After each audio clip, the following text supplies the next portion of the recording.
Okay, and as you begin answering those questions, again, if you just got in the training, we have the contact information for all of our team, and we also have the COPA support mailbox in the chat box for you. So feel free to go ahead and copy and paste, save those in your email. That way, if you need us, you can reach out. And then the link for today's slides are there as well. If you don't want to use that right now, that is totally fine. We are going to make sure that the slides are attached with the recording on our website.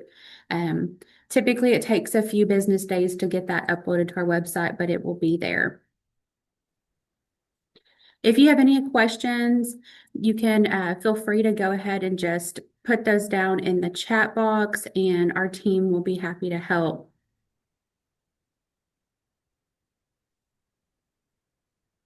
So it looks like most of you were here for yesterday's training as well. So I'm happy to see that. That's really exciting. Again, if you need anything, put it in the chat box. If you need to leave for any reason and come back, we'll readmit you. So we're going to go ahead and get started. So today we are talking mostly about the finance portion of Arkansas Better Chance for this morning. Later on today, we're going to talk about the parent portal in COPA, which is that online application. We're going to talk about some tips and tricks for COPA, how to put in attendance. We're going to talk about inclement weather and things like that. So we will be talking about that this afternoon, but this morning we're really going to hit on the financial side of ABC. And so the very first thing that I want to bring to your attention is that if you have not already done so, you will need to make sure that you have a COPA user agreement set up for billing. You will also need it for admin. So how you do that is you will submit what we call a COPA security agreement. You can find that directly on our website. We have it linked here. It's a fillable form that you will sign and your supervisor will sign, and then you'll send it to our COPA support box. So you will need an admin access account to submit things like your COPA grant renewal each year. And then you're going to need a billing account to submit your monthly billing, just so that you can do your regular attendance and that you can put in your billing each month. Any questions?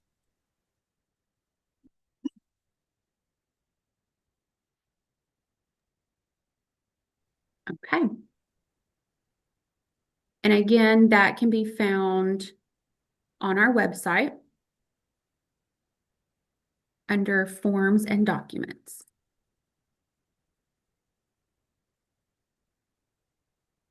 So now that you have access to COPA and you have your admin access and you're set up to do billing, you are going to go into the application process each year to renew your COPA agreements. The ABC grant application and process, it occurs in COPA. However, we do just want to let you know you'll be notified once that renewal application is open, where you can go in and you can do that. So we'll send out emails, we'll put out reminders on COPA when you log in. You will know when it is time for that to happen. Typically, we like to do that in the spring. This year, we did do it a little bit later in the year, but we typically like to do that in the spring. So once the application is in, just be aware that it is not approved until you have a valid budget submitted in COPA as well. All of this is in one tab in COPA, and as I said, unless you have admin access, you won't be able to submit this. If you were here on this call, you more than likely have already gone through this process, or we have contacted you. So that is something that we started a few months ago, and we've gotten through that process. All ABC grantees should include a budget that corresponds with our core quality components. We're going to talk about that in the next slide. All agencies must provide documentation of detailed program costs and demonstrate fiscal responsibility.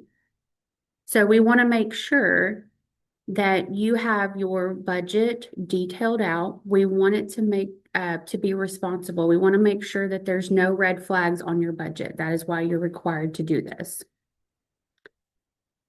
So once you're approved for an ABC grant, you must operate using the ABC program approved budget.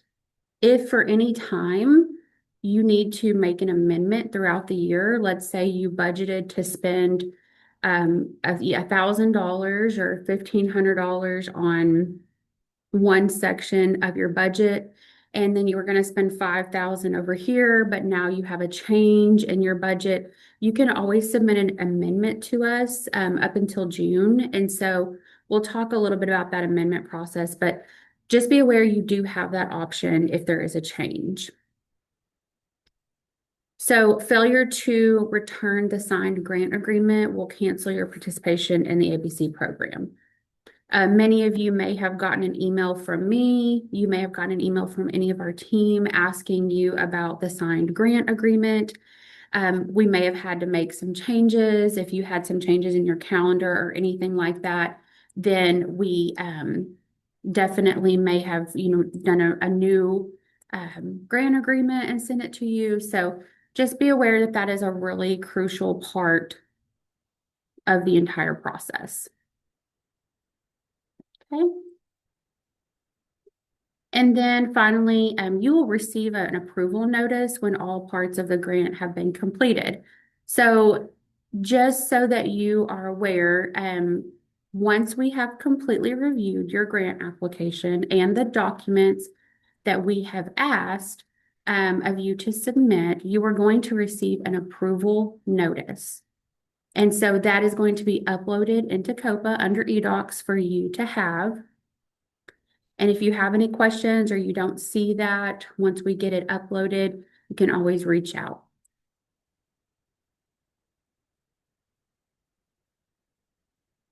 I'm just going to take a second and go to the chat box and see if there's any questions. Yes, budget amendments are due by June 15th of that year. And so we're going to talk about budget amendments a little bit later on, but yes.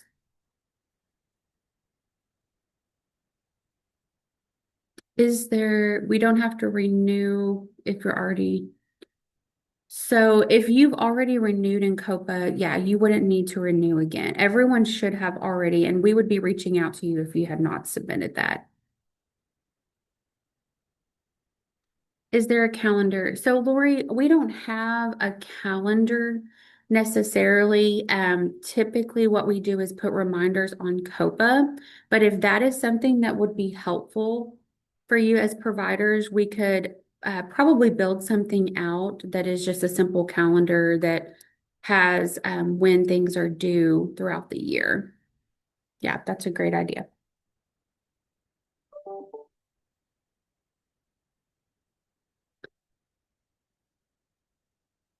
When should we expect to hear if we receive the grant? So you should, if you have already submitted in COPA, then you received the grant.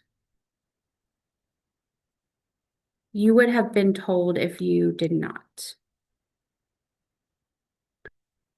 Tanya, we will have those approval notices definitely by the end of July. So yeah, don't worry if you haven't yet. We're still reviewing things like calendars and some of the documents. So yeah, don't worry if you have not received that approval notice.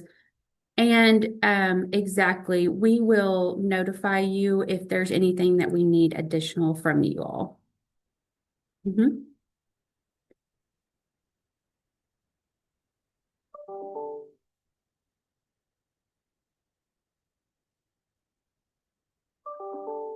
Sarah, that is a great tip. In the appendix, there is a list of deadlines. So we'll make sure that we keep that updated. And I do think that we probably can add some more to that. So that is a great find. Thank you for putting that in the chat box. Appendix E, we'll take a look at that and see if we need to add anything. And then definitely maybe put a link on COPA so everyone can see that. Okay.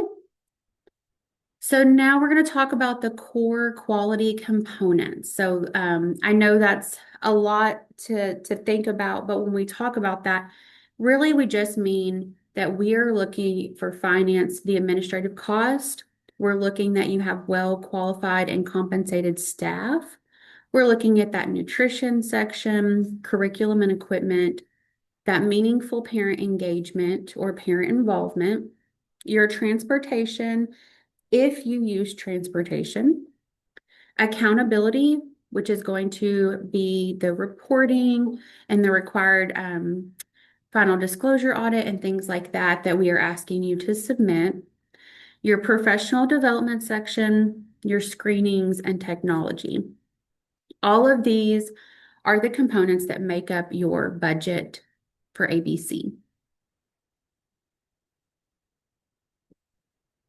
So now we're going to talk about creating a budget.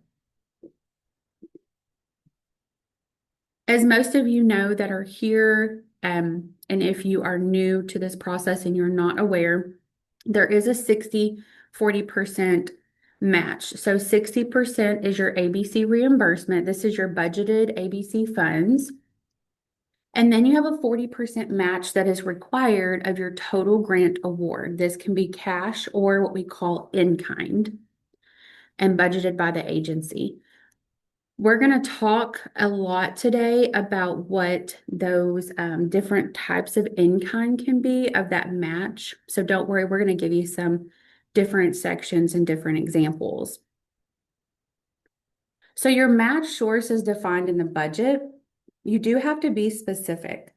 When you are filling out your match in your budget, your line items should all be very specific and not just a very broad term. Like if you're going to have, you're going to use maybe screenings or maybe you're a school district and you're going to use something that the district provides, you need to be very specific in the detailed description.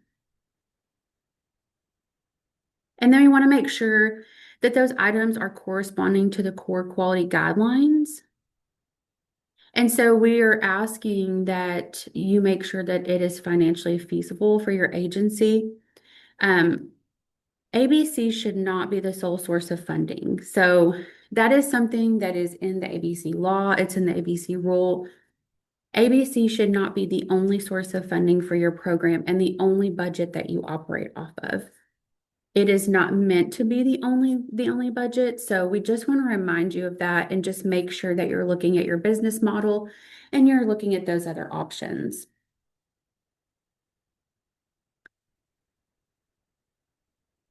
I'm going to check the chat, see if we have any questions.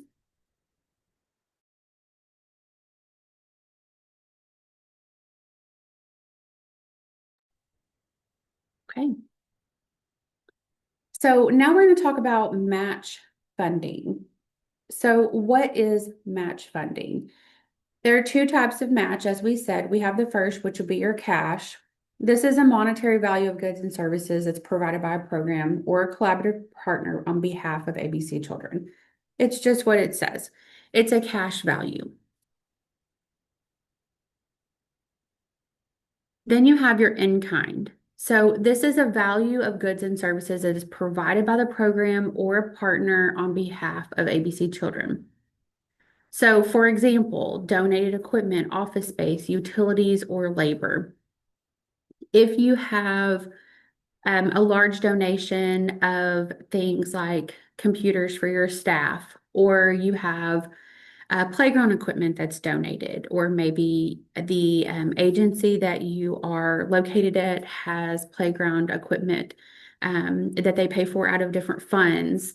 Maybe you have utilities that are paid for by the district or another business. It could be that you have a lawn care business that comes and does all of your lawn care and outdoor maintenance for in-kind. And so all of those things you can use for your in-kind match.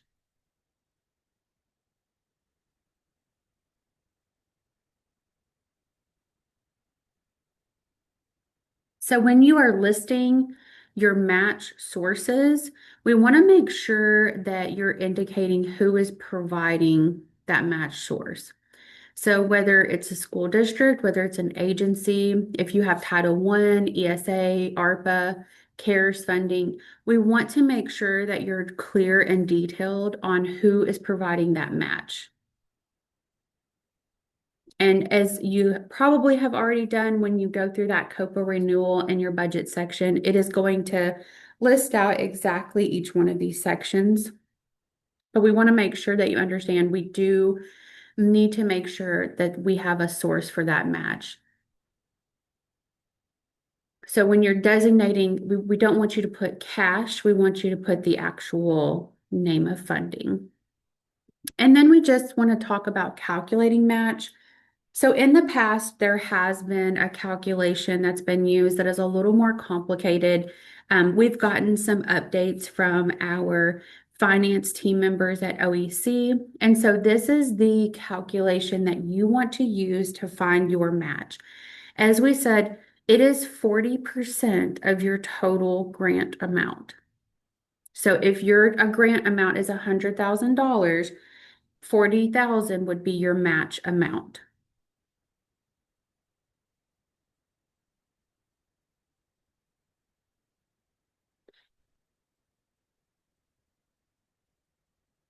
And I just want to reiterate that when you're doing your budget or you are looking at the renewal and you're going in and you're putting that information in, if you have any questions, please feel free to reach out to us. We will help you.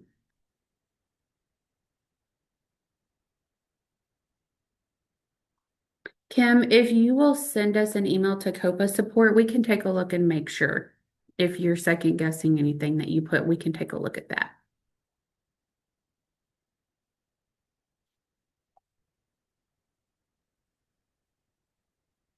Okay, so we are going to talk about the ABC reimbursement rate. The agency budget is calculated by using a unit rate. So when we are talking about a unit rate, we are doing an annual rate per child. We have two different options. So you have center-based and home visiting, depending on your business model. Too much. So if you are a center-based program, the total is 5,105 per child per year. If you are a home visiting program, the rate is $1,894 per year. And we just want to reiterate that these units are based on full-time care. That's 7 hours per day for each child.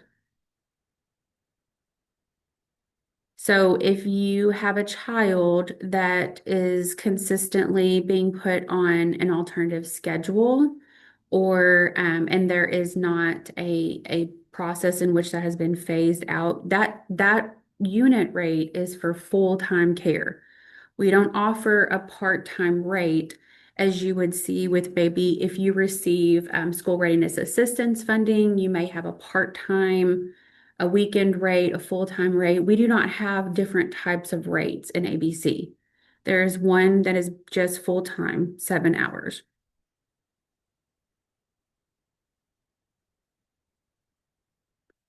And then the other piece of your budget, your administrative cost. So depending on the type of program you are, if you are a private program, your max admin cost should be around 15% and no more than 15%. And then your max administrative cost for an LEA, which is going to be our school districts, our co-ops, universities, that is going to be a max of 12%.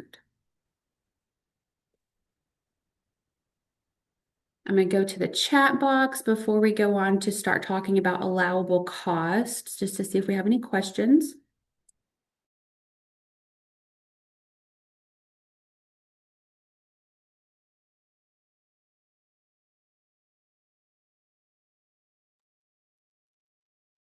Okay, so far no questions. Okay, so allowable cost. So any of these could be 100% ABC, 100% match, or a combination of the both. But these are allowable costs with ABC funding. So you have rent, insurance, utilities, things that are business related. postage, any kind of copy machine, scanner you may have. Maybe you have to go to Office Depot to get things printed professionally, things like that. You can use money for that. Any office supplies that you need for your program. If you have anything like maintenance or grounds keepers that you need to pay, you can use those. Background check cost, and then minor repairs to your facility. And understand minor repairs. That's not full remodel construction of a new building.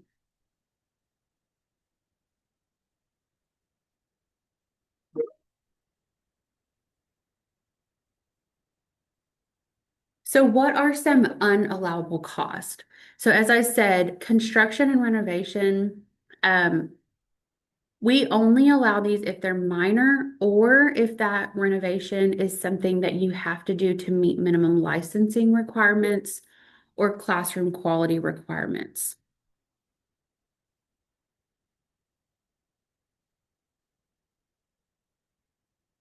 And then we have indirect cost.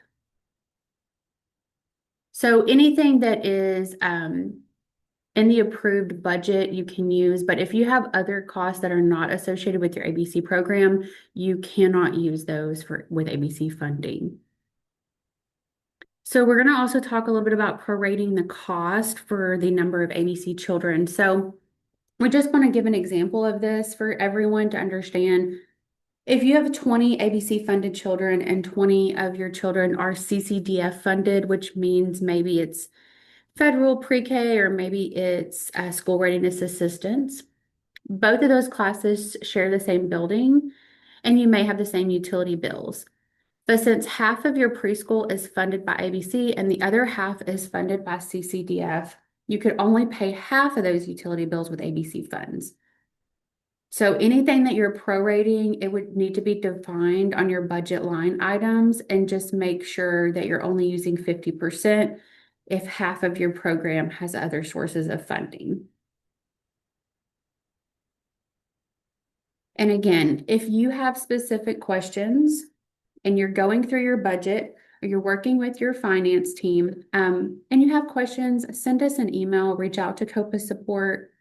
We can take a look and we can give you some advisement on that. If you're not sure because you have multiple sources of funding, we can assist you in making those decisions to make sure that we're following the correct regulations. Okay, let me just make sure we're not missing any questions.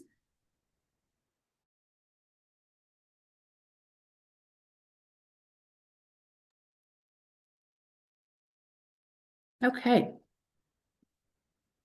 So now we're going to talk about our well-qualified and compensated staff. So what does this mean? This is all of the staff that it takes to run your program. If you are center-based, this is the section where you can pay for your teachers, your paraprofessional or coworkers. This is going to be your ABC coordinator. If you have administrative assistants, subs, if you have drivers because you transport, if you have a nurse, a counselor, a principal on staff, you can use funding for those as well.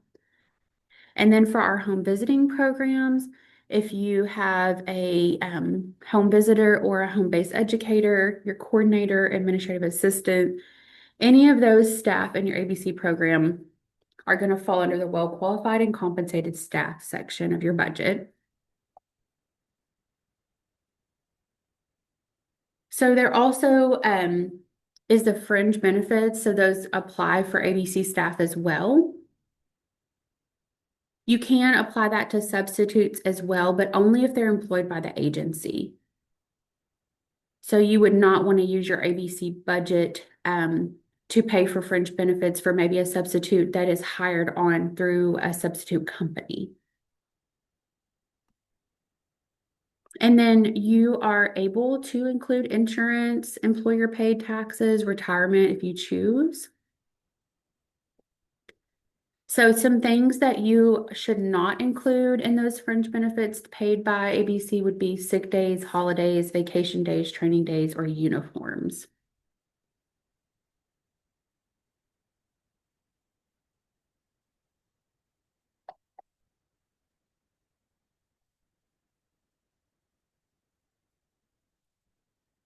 And so, talking about your staff, we want to talk about the professional development section of your budget. We do have some examples on those budgets that maybe there's an average rate, like an example for your professional development, we give is about 1,650 per staff. Now, I do want to say you may not spend any money on professional development. You may do all free professional development with your staff. You may plan on just covering maybe CPR classes, whatever it looks like for you and your program. So you may use funds for staff that are approved on an SQP. You can cover like tuition, books, travel, testing. So if they're taking the CDA course and they have to pay the $200 or $300 it costs to go through that fee, to go through that credential, you can pay for that out of your funds. So any coursework that you're paying through an online program other than the CDA, so if this is going to be, I would say, if it's going to be college credit hours, it would need to make sure that it's meeting the U.S. Department of Education requirements if you're using that to pay. And if staff attends any of the Arkansas Department of Education sponsored childhood training offered at no cost, you can count a max of $150 per day as match. And I will pause and see if we have any questions. So, Ms. Frakes, yeah, bonuses, you can't use bonuses.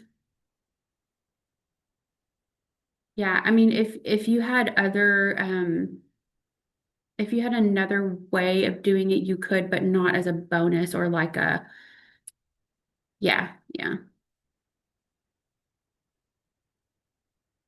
Mm-hmm.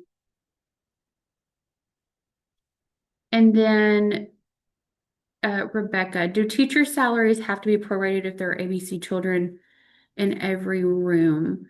So no, you would not need to prorate those salaries, if they have ABC children in the room.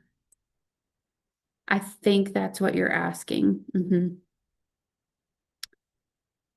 And if we need to take a look at what your funding sources are, your different funding sources, Rebecca, just send us an email at COPA support. We can look at your funding sources and how many children there are, and then we can look at that. Tanya, the employer part of the Teach Scholarship, yeah, you can use your funds for that. And Brenda, per day, per person. Yes, yes, the $150 for those trainings you can use for match. That's per day per person.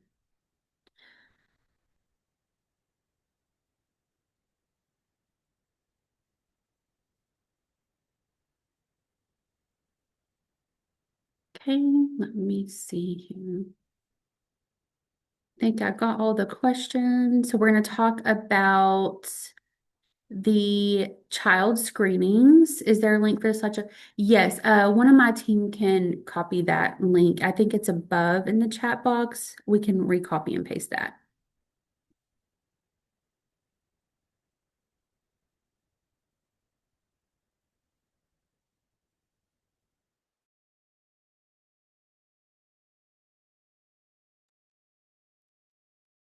Donna, you said you're understanding correctly that you can only use funds that. No, no. So you can use funds to pay for substitutes. You can use funds to pay for the background checks that you pay for substitutes. You just would not want to use your funds to pay for benefits or um, other fringe for a sub that you were hiring through an agency. Just the fringe part. But if you're paying for background checks, if you're paying those subs directly, then yes, you can use ABC funds for that.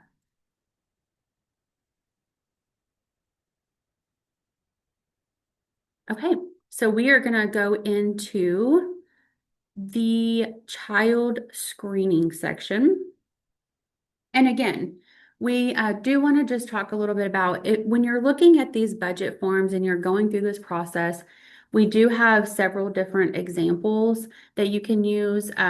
For example, the $50 per child, you can use this as match for developmental screenings. So this includes materials for screenings that are done by the program. So if you are needing to go ahead and, let me see. If you are needing to go ahead and screen those children at your program and you need extra materials for that, that's something that you can include. The cost of therapy or specialized instruction can also be counted as match, up to 550 per child per year. A child's personal insurance should cover the cost of the health screening. However, if you are bringing in someone to do that health screening, you can use up to $50 per child as match for health.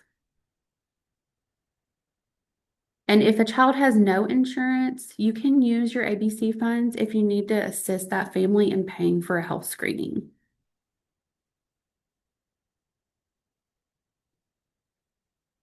And then again, you can only count the cost of screenings that are conducted on ABC children. Any questions about screenings and using match?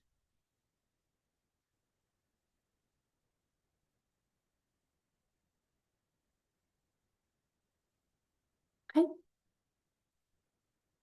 I will move on to nutrition. I don't see any questions. It looks like, Shauna, I added the link for yesterday's.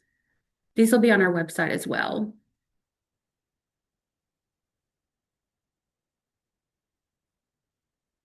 Okay, so nutrition. Let's talk about nutrition.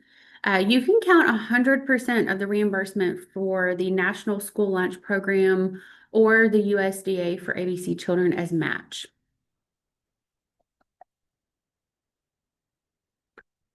You can use ABC funds to cover costs of snack or participate in the child and adult care food program, snack program as count as match. Um, we do require documentation. So ABC attendance and COPA does suffice for this documentation. So if you make sure that you're putting in your ABC attendance, then you don't have to worry about any additional documentation to use your nutrition as match. And then we did touch a little bit on this yesterday, but you may use ABC funds to cover children that are not eligible for free and reduced lunch. You're not required to do that, but it is something that you do have the option of doing. And then programs may count 100% of the nutrition reimbursement received on behalf of children through ESA or any other CACFP that's administered by DESE as match. There are different rates on that. And so if you have any question about the reimbursement amounts, definitely reach out to the Health and Nutrition Unit with the Department of Education so that you can get those current reimbursement amounts. So that's a federal program. As you all know, most of you that are on the CACFP program, those rates may change year over year. So we definitely encourage you to reach out for those reimbursement amounts.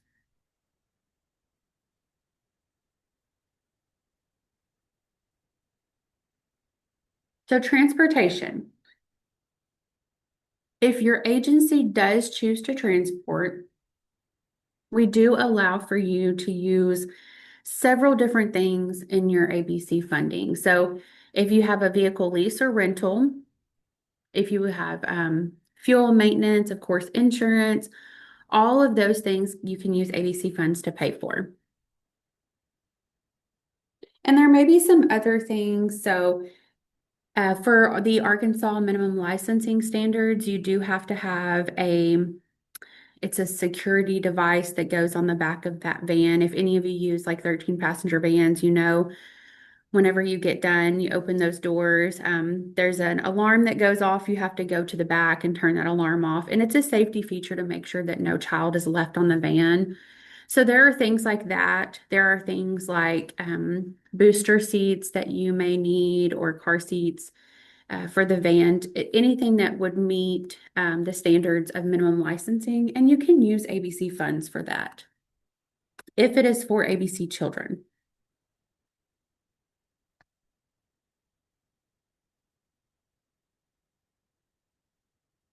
And then, of course, technology. So, as we all know, that's a big part of everything that we do. And we know that you may use cameras in your classroom to take pictures of children, of artwork. You may have a scanner or a smart board. You may need tablets, things like that. You may need to pay for the cost of toner or ink if you're having to print. If you have I know we have like smart boards, there's even smart tables. If you are needing to pay for your internet that you use at your program, anything that's technology related, you can use ABC funds for if it is for the program. Now, of course, we don't want you buying flat screens for every program or for every classroom. We definitely don't want to encourage that, but we do know. And we even had some programs that were piloting the Atlas testing in their 4-year-old classrooms this year. And they were using some tablets and other things to do some testing with those children. And so things like that may come up throughout the year that you want to use funds for. Any questions so far? Let's look at the chat box.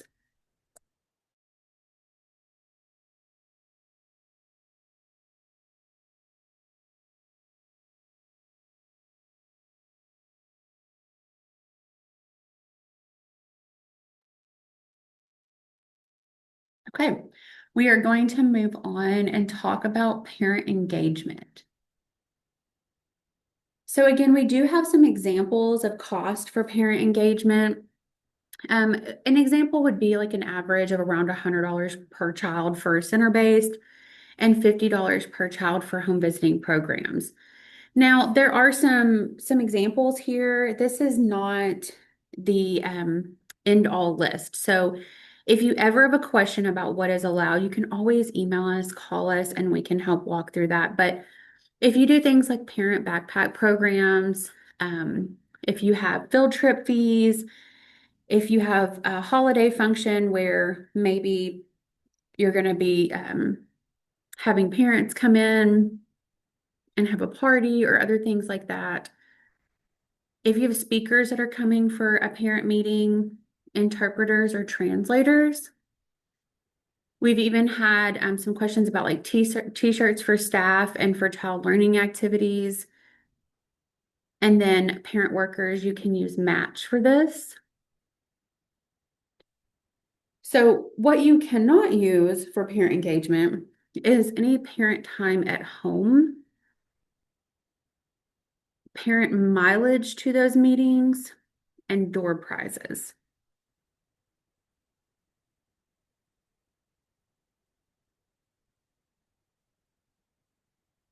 Any questions on parent involvement?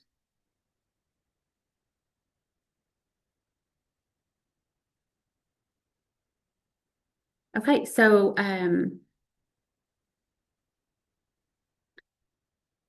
what is the parent backpack program? So there are a couple of different things that programs may utilize for what we call like a parent backpack program. They may also call this different things, but it could be that you're sending home resources to families. That could be anything from curriculum resources like education resources, things that that family may need. It could be an activity that goes along with your lesson plan, like a book or other activities that you would put in a backpack and send home with those families. Oh, and thank you. Ms. Franks put in, they have a library for parents so they could check out books, encouraging parents to read to children at home. Yep. And Mardella, anything that you could think of, you can be creative with your parent backpack programs. Like I said, it could be something that's built into the curriculum or your lesson plan that you're working on at that time. Like if, for example, you're reading The Very Hungry Caterpillar, you can send a copy of that book and some activities home with families to do. And it could also be something as simple as resources if maybe you have a family that has some needs like household, like health things like toothbrush, toothpaste, things like that.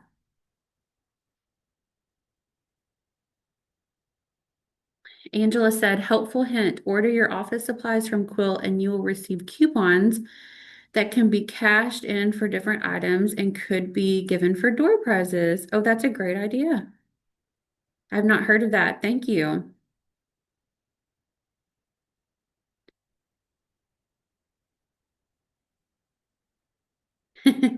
Yeah. Oh, so Sean, yes, you could use your budget to purchase um t-shirts if it is part of an activity that you are doing with your program.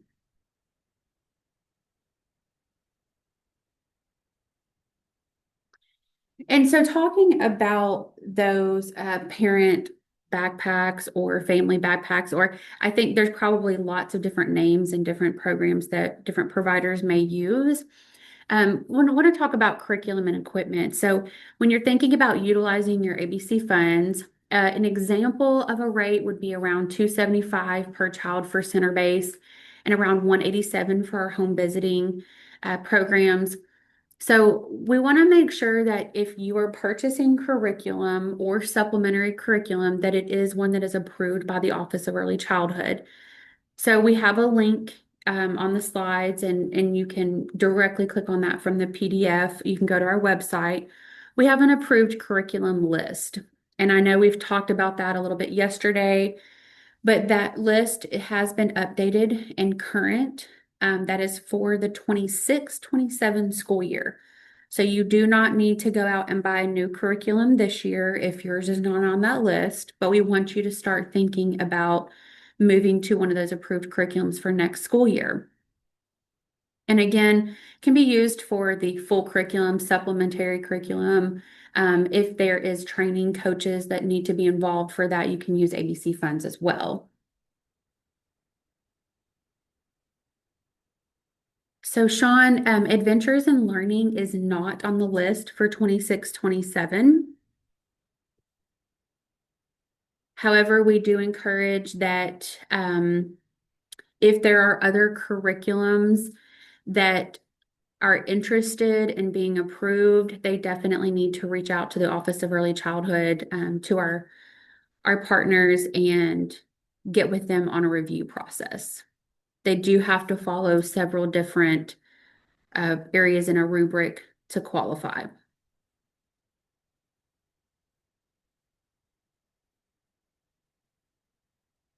So some equipment examples. I want to make sure that we talk a little bit about the different types of equipment that you can purchase with ABC funding. So any learning equipment for centers, and that means if you are going to be purchasing blocks, if you're going to be purchasing your art materials, anything of that nature, you can use ABC funds. Outdoor play equipment. So anything from the big equipment to tricycles, if you need to get pea gravel filled, anything of that nature on your outdoor, you can use ABC funds. Classroom consumable supplies. So again, anything that you are using, down to if you have paper cups, tables, chairs, if you are purchasing cots or mats for nap time, any of those are considered equipment examples, and you can put those in your budget. Yes, so you can still use Adventures in Learning for this school year for 25-26. But as of now, it has not been approved for the 26-27 new curriculum list that will go into effect. And as that list is updated or any changes are made, it will be updated directly on the website. So you can just keep an eye out for that. Yes, Sean, we really just want you to start thinking about that so that you can be prepared for that next year. But for this year, you can continue to use Adventures in Learning. Okay, I think we've got most of our questions answered.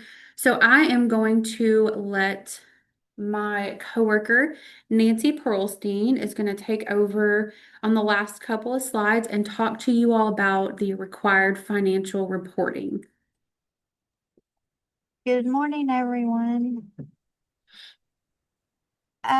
As you know, we require two financial reports yearly. It's the mid-year, which is due January 30th, and the final expenditure, which is due July 30th. I have opened up copies of, we have new forms for the expenditure reports. I'm gonna share my screen and let y'all see what they look like.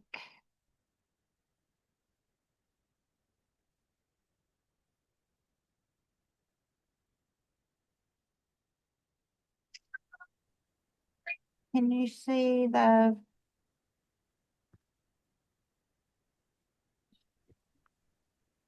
Let me try yes, to, Nancy, let me see if I can share it on my end. okay, Let me just because go that and wasn't share what I it. wanted to Let show. me see if I can share it here. That way we can see it. So Okay, let me just change my screen here. Okay, so under forms and documents, you will find all of the financial budget documents. So I can open the mid-year first here, Nancy.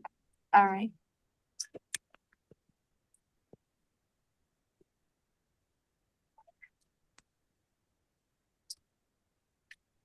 Okay, this is the new mid-year expenditure report.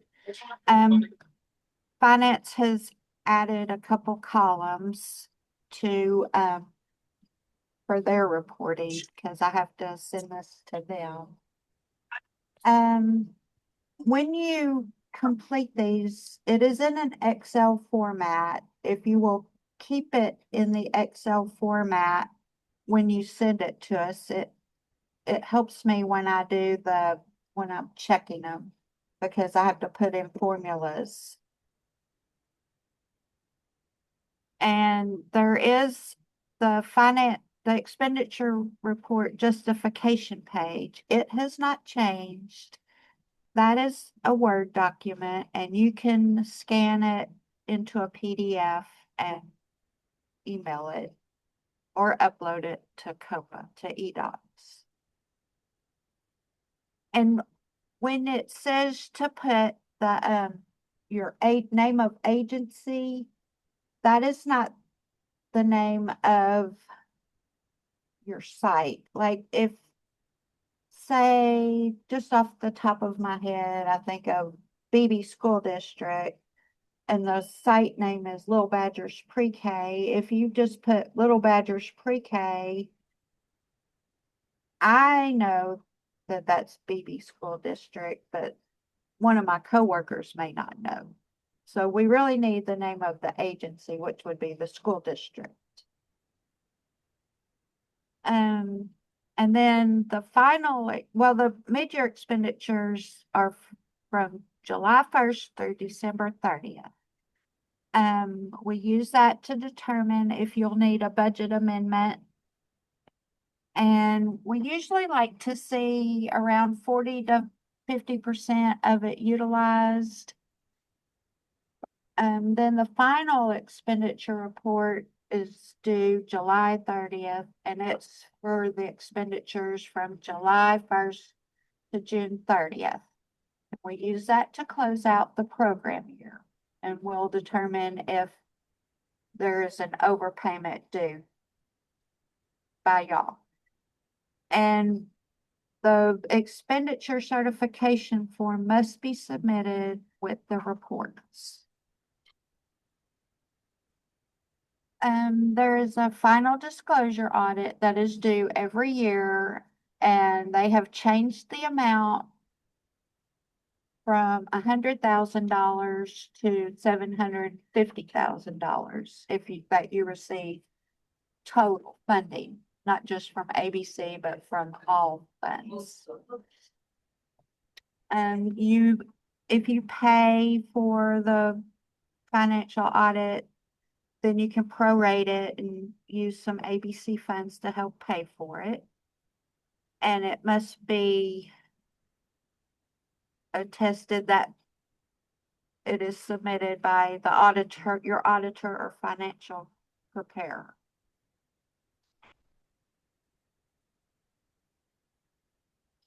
Okay.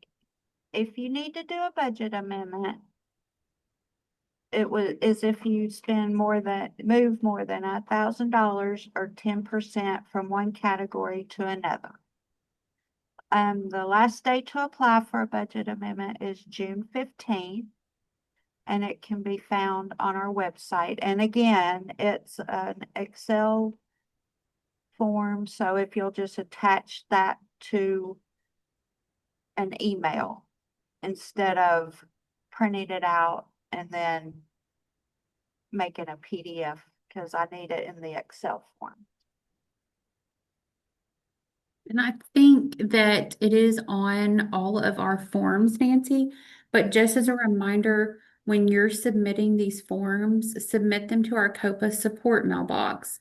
And that way, Nancy will more than likely be the point person that is taking care of those. But if for any reason that she's out of the office or our team is helping look at the budget amendments and submitting anything to our finance team here at OEC, we all have access to that support mailbox. And so that's why we would like for you to submit things there.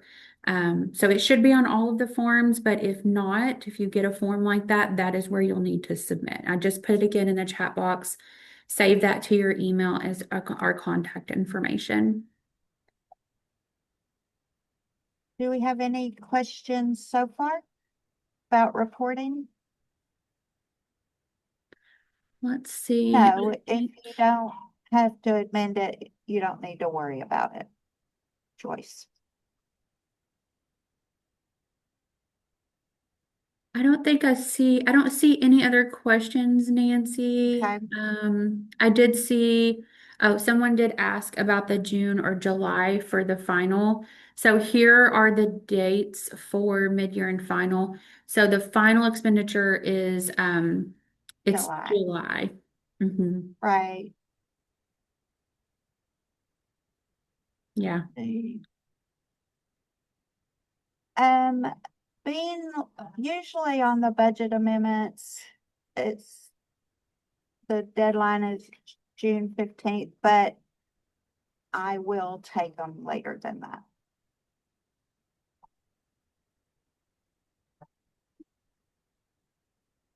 Because it says June on the slide. I don't see June on the slide.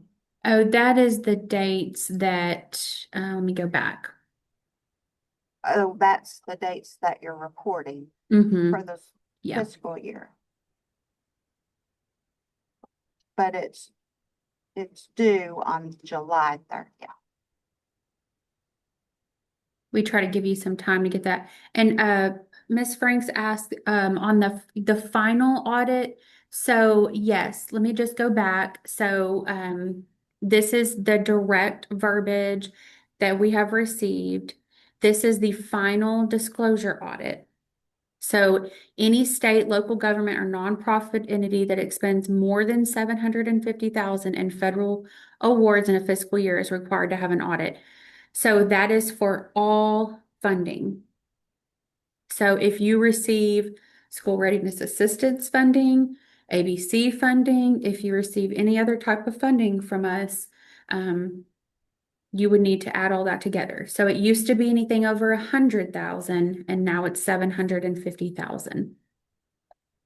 So if you only receive ABC funding, let's just say ABC is your only funding and you're only receiving $200,000, then you would not need a final disclosure audit. You would just need um, your final budget. And Rebecca, if your school district handles the audits, you can use that legislative audit for your final disclosure audit.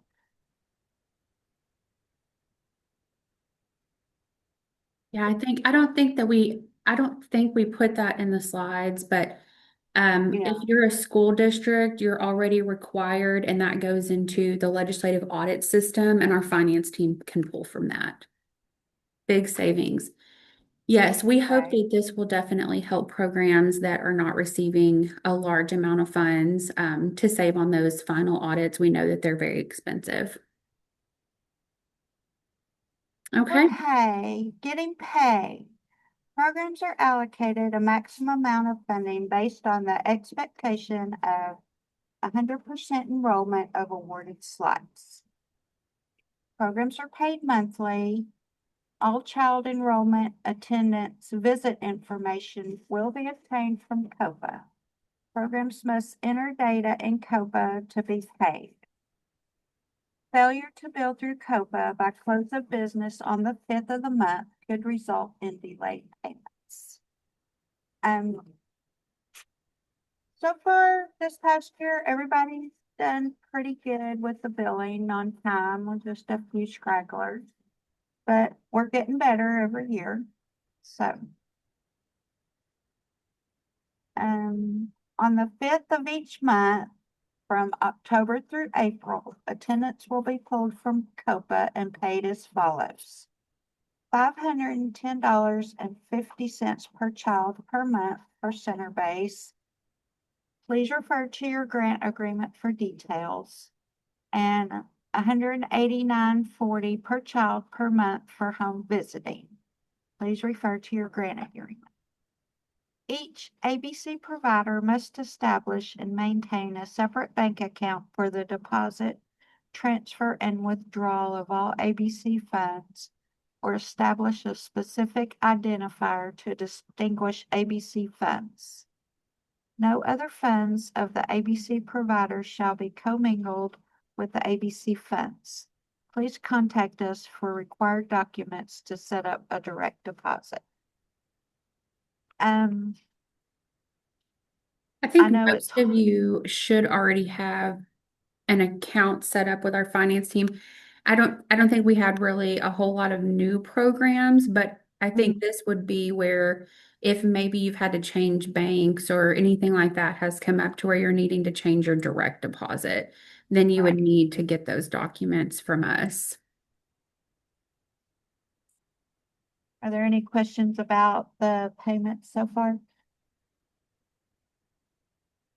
I do not see any questions so far. Okay. After recruiting and filling slots with eligible families, programs with open slots may recruit families whose income is 200 to 250% below federal poverty level. These families will pay a portion of the ABC fee according to the sliding fee scale chart. Parent portion of the sliding fee scale will be deducted from agency's monthly payments. The sliding fee scale can be found on the Federal Poverty Level Guide updated on the OEC website.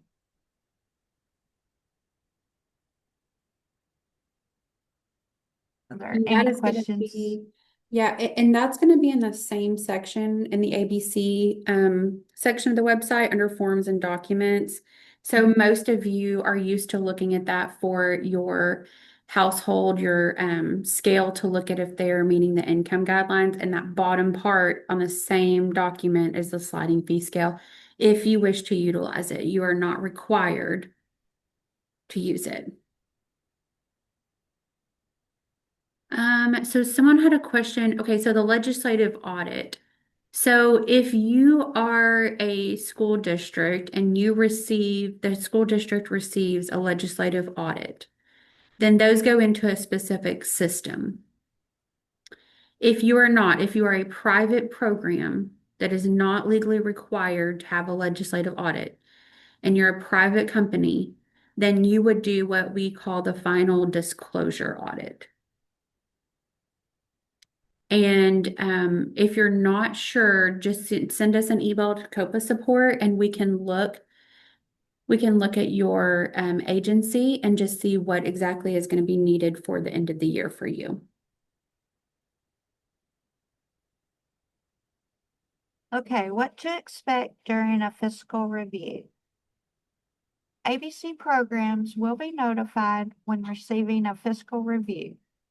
Requested documentation may be required to be uploaded into COPA or emailed by the ABC office. Financial documentation must be kept on file at program and be produced within 24 hours when requested by the ABC office. Any expenditure not documented will be deemed as an unallowable expense. Lapses in documentation will result in corrective action. Once required documentation is received, sample transactions will be selected for review. Once the review is completed, notification will be sent to agency to discuss the findings and corrective action. A fiscal review is not done on everybody every year. I just pick a random sample of programs to do an audit on. Yeah, so you're not going to get one of these fiscal reviews every single year at your program. We're not going to expect that every single person is going to be reviewed, but part of our policies is to do a review. So if you are reached out to, more than likely it'll be Nancy, or someone else from our team asking you for documentation. So don't be surprised if you get chosen and we ask for some additional information. I think this year she's worked with several of you to do those for this last program year. So it is separate. So Still working on yeah, it. yeah. And it's separate, right? So our fiscal review Right. is different from our regular monitoring that we will do. And so if you're reached out by some of our eligibility staff to do a regular monitor, which is things like child files, lesson plans, we're looking at attendance, things like that, this fiscal review is going to just strictly be based on your funding. And so I see, looks like Miss Verlin Butler has your hand raised. I can allow you to unmute, I believe. Good morning, everyone. Can you hear me okay? Yes, Uh-huh. we can hear you. Uh, Good. My question, every year when I close out my ABC grant, I just automatically put every documentation together and I automatically submit it. I've been doing it well over a decade. Do you want me to stop doing it? It was Um, easier for me to just put everything in. if it's easier for you, just keep on doing what you're doing. Okay. All right. Okay. Thank you. You're welcome. And that's a great question. So, Mhm. just so that everyone is aware, if you have a system that works for you and for your program, you can continue to utilize whatever system that works for you. If you are underneath another agency or a school district, they may have a different retention policy or a different policy around finances and the way that you store documentation. So if you have a question, always feel free to reach out. So we do have, again, if you have questions regarding ABC or you're needing assistance, reach out to us at copasupport.mailaccount@ade.arkansas.gov. And you can find recorded trainings, forms, and other resources on the ABC website. And we have that linked here. I'm going to check the chat, Nancy, see if we've got any other questions. Okay. I don't see any so far. Okay, let's see.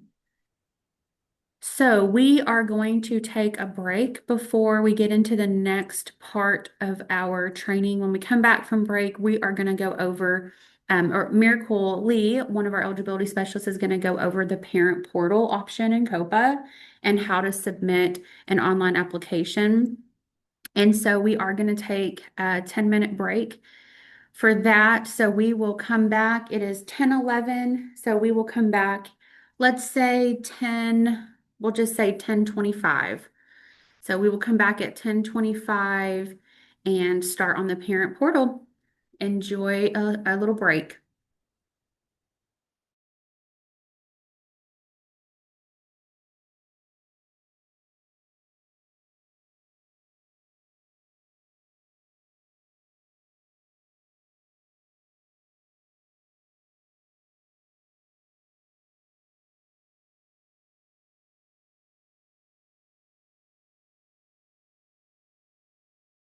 Program eligibility specialist, and I will be briefly covering the parent portal. As you can see, the parent portal training can look similar because this is the somewhat the exact one that is posted currently on our website. My copy is slightly different as I did revise it earlier this month, but the training is still the same. It is currently posted on the ABC website for those of you who are wanting a copy of their own. But let's get started with the parent portal training. Oh, there we go. The agenda, we only covering three things. The parent portal website itself. Um, this is the parent view of the website. This is what the family will actually be viewing when they submitting their applications, getting registered for the parent portal before we move on to the family recruitment list. This is what the provider side of the process will be, with converting that recruitment application to begin the enrollment process. And I'm also going to be covering current families and duplicate application. Due to recent updates within COPA, that process has changed. That is the only major change regarding the parent portal, and we also will be covering that. So regarding the family view of the parent portal, we're going to cover the register and login, completing that family profile, and adding child application and submitting that application. This is solely for the family, so we are just going to briefly go through it. And for agencies that want to have a guide for those families submitting their application, as I said, the slideshow is available on the website for you to show those families to guide them on how to submit an application through the parent portal if you are using the parent portal. So once a family accesses parent portal, this is what they're going to be seeing. They had the option to log in if they have already created a parent portal account, or they have the option to register. If they have forgotten their username or password, they will need to follow that prompt after they select forgotten username or forgotten password. Please note that COPA support is unable to reset those usernames or passwords, which is why we stress that the family will remember or set an easy to remember username or password, and to provide um, an email address that they have access to, as well as a phone number, so they can reset the username and password themselves. Okay, after the family have registered, they will have a parent consent page for them to accept, to not accept, to provide consent before proceeding with the registration process. Okay, once that consent is obtained, they will move forward to the next process, which is creating that parent portal account. And information that is required, information that is needed in the event of resetting that username or password. As you can see, they will need their phone number and email address. And they will also need to provide 2 security questions and answers in the event that they do forget that information. Once that is completed, we are now registered under the parent portal. They would need to update their family profile. The family profile is the information that would be on a family data sheet once they have finalized and submit their application. We ask that the family complete the family profile in its entirety.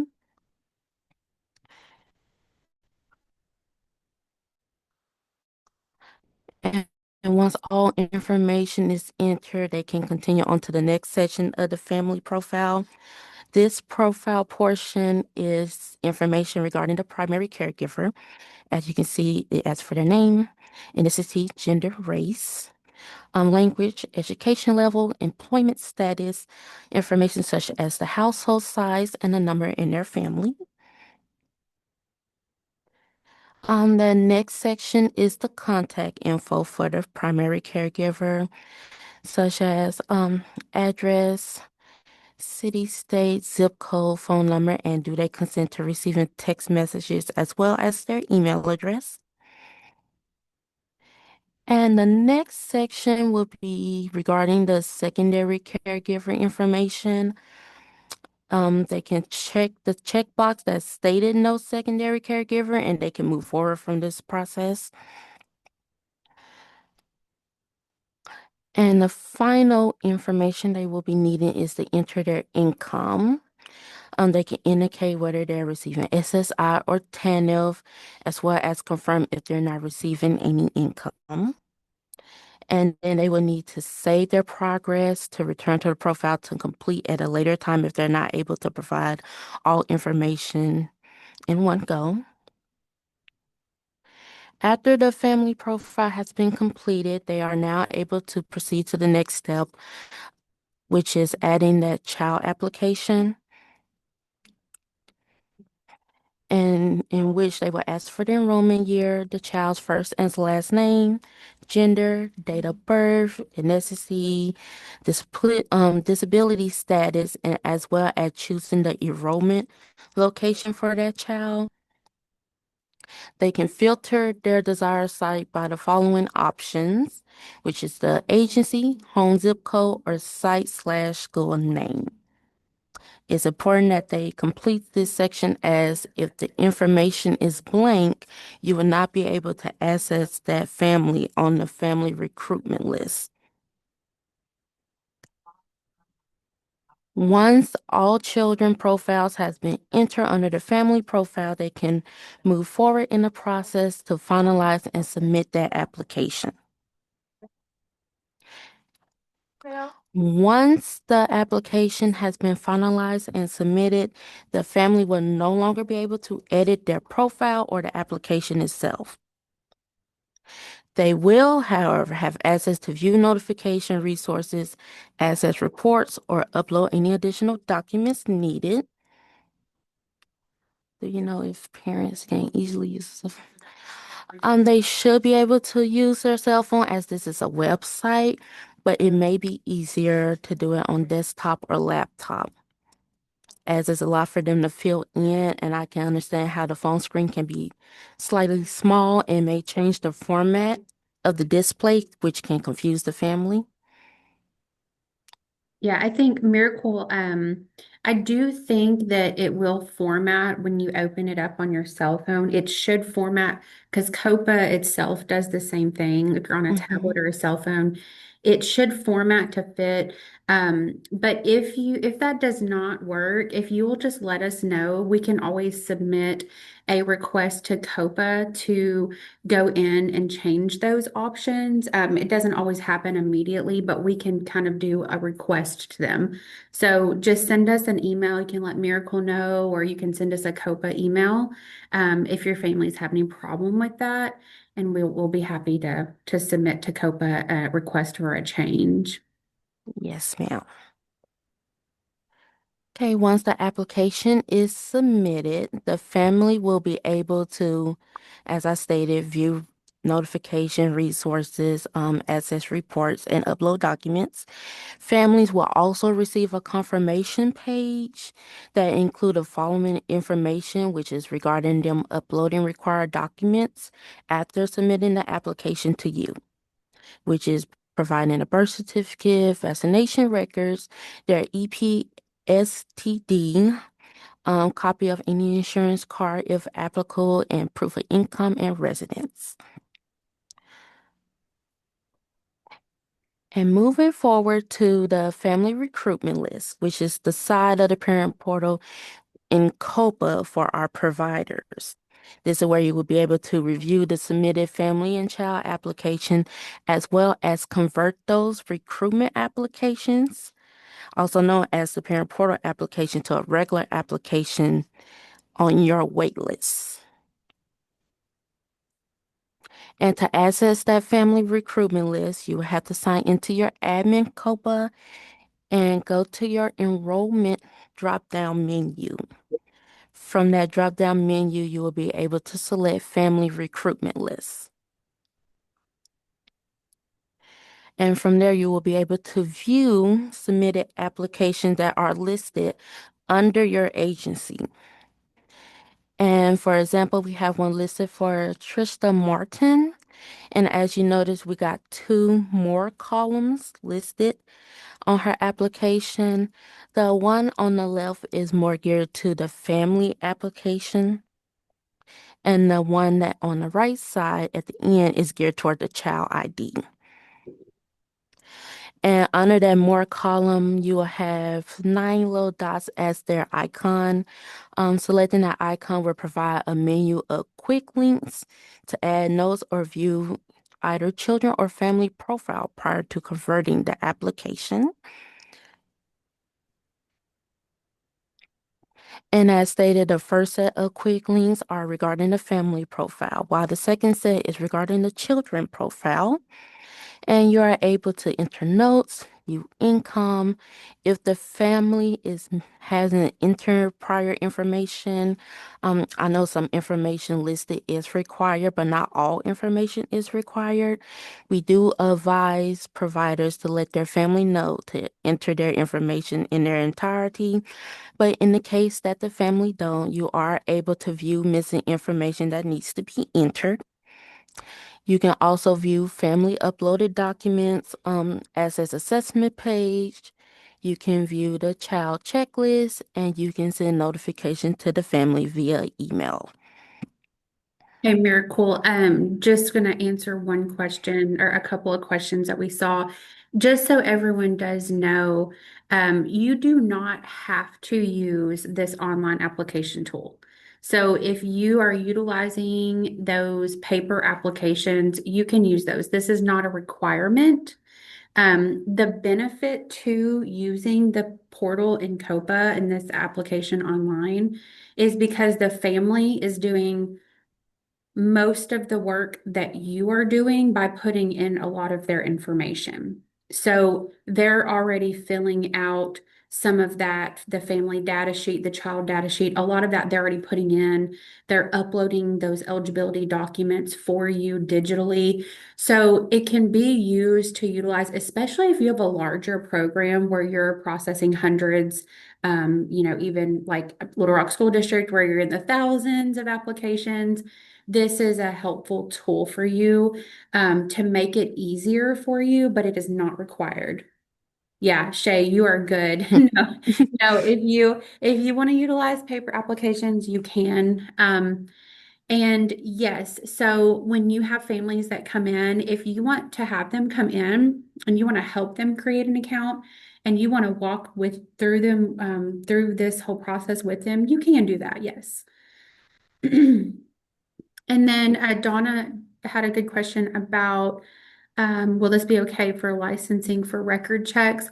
So Donna, I don't see that there would be any issue to use this for your application to have on file because you can pull that up and show. But I'm always going to refer you back to your licensing specialist to check with them and just make sure that everything that they need is also listed online. Okay, Miracle, go ahead. I'm going to keep an eye on the chat box for you. Alrighty, thank you, ma'am.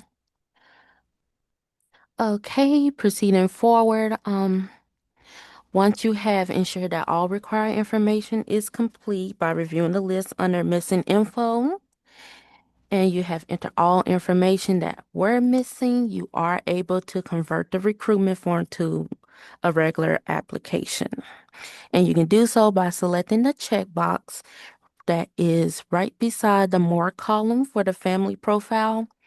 Once you have that box checked, you can convert to the form by clicking Convert Recruitment Form to Regular Application, and that will move that recruitment form to your waitlist. Also, if you wish to delete a family application, you can do the same process, except instead of converting the recruitment form, you can just select delete, which is an option that you can select right beside that button.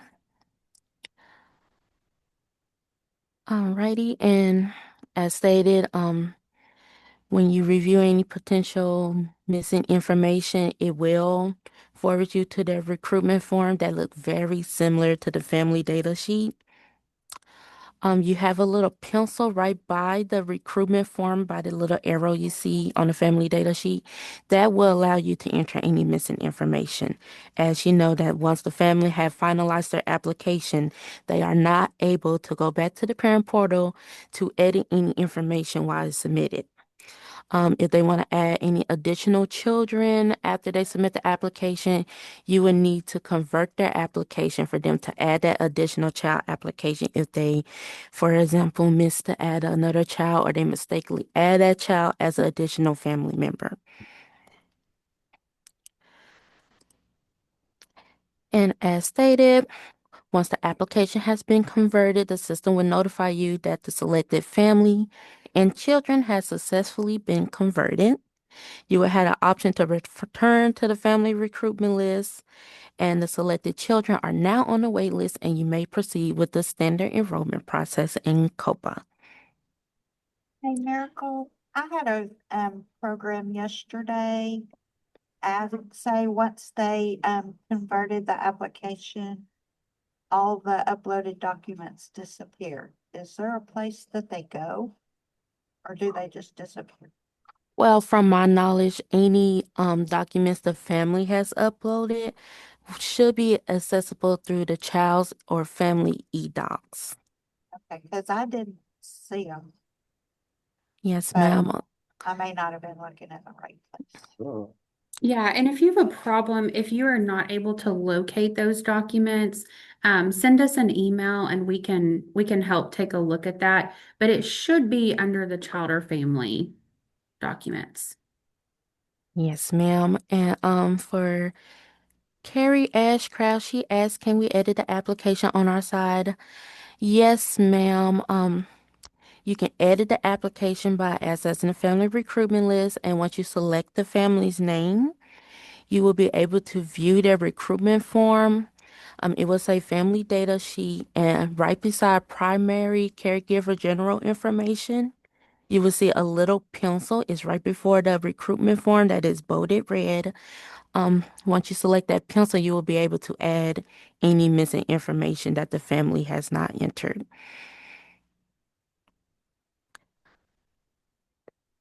Moving forward, we did have some agencies reach out stating that the family has submitted an application, but they are unable to access or view it. We are asking that you just reach out to COPA support and notify us, and please specify that the family has submitted an application. And when you do, please provide both primary caregiver's name and the child's name. We had some instances that the family has submitted an application, but they may have not entered the enrollment information, or they initially applied at a different agency and they may have changed their mind, or they mistakenly entered the wrong agency, and that could be affecting your ability to access or view those family applications. Okay, Miss Teresa may have missed this. Okay, once the family have submitted their application through the parent portal, um, from my knowledge, you wouldn't receive an email notification, or I'm not sure any notification through COPA. You would need to check your family recruitment list. I know some families would notify the agency when they submit that application, But currently, from my knowledge, you would need to periodically check your family recruitment list. Yeah, I don't think there is a notification option right now um, to receive an email, but that is something that because the parent portal is something new that we've been utilizing for this year, um, we definitely can put in some additional requests. We've already made some changes as we've found, and providers have found some little glitches in this process, and so we have been putting in some requests to COPA. And that's something we can ask about as well, Teresa. So great advice there. Yes, ma'am. Okay. Moving forward, this is the section regarding the existing families and duplicate applications. Um, this is one of the major changes of the parent portal. Well, the family recruitment list, the parent portal is still currently the same process. Um, so for example, in the case of an existing family, you may have a family that is currently attending your agency. They have submitted a recruitment application. When they do so, it will show a duplicate icon if you select display duplicate flag. And this flag will let you know that this is a duplicate family. Duplicate families can submit application through the parent portal. You would just need to ensure that once you recognize that this family is a duplicate, you would need to contact COPA support. I am aware that initially agencies used to be able to copy and compare information on their own, but due to recent changes and updates within COPA, that process has now been restricted. So to process duplicate applications, you will need to contact COPA support. Kindly provide the primary caregiver and or child's name when doing so, and specify that this is a duplicate application that you are needing processed.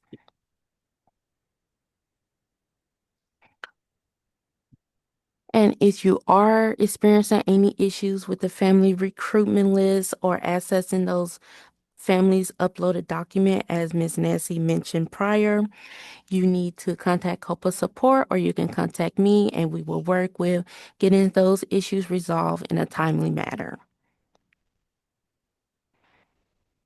Thank you, Miracle, for going over the parent portal. I'm just looking, I don't see any other questions, but if anyone has any questions, please drop them in the chat box or email us at COPA support.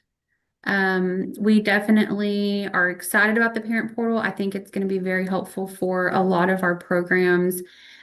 So we hope that you will utilize it to just take a little bit of the process off of yourself of putting in all of those applications. So again, thank you. And so we are going to talk next about some different things in COPA that you all can use, the health portal, child group processing, and then we're going to talk about attendance, assigning teaching staff, some different reports and things. So I am going to turn it back over to our program coordinator, Michelle Davis, and let her get started on some of the COPA reports. Thank you, Kayla. Good morning. So today I'm going to be going over some useful COPA reports and some shortcuts that I hope you'll find helpful. Um, this is a list of the reports that we will be covering. So we have the 201 monthly attendance report, 203 enrollment and transition history report. Similar, you can also use 204, which is the detailed enrollment report. 601, which is the staff information report.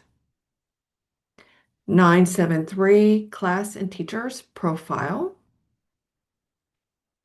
402, health screening status report.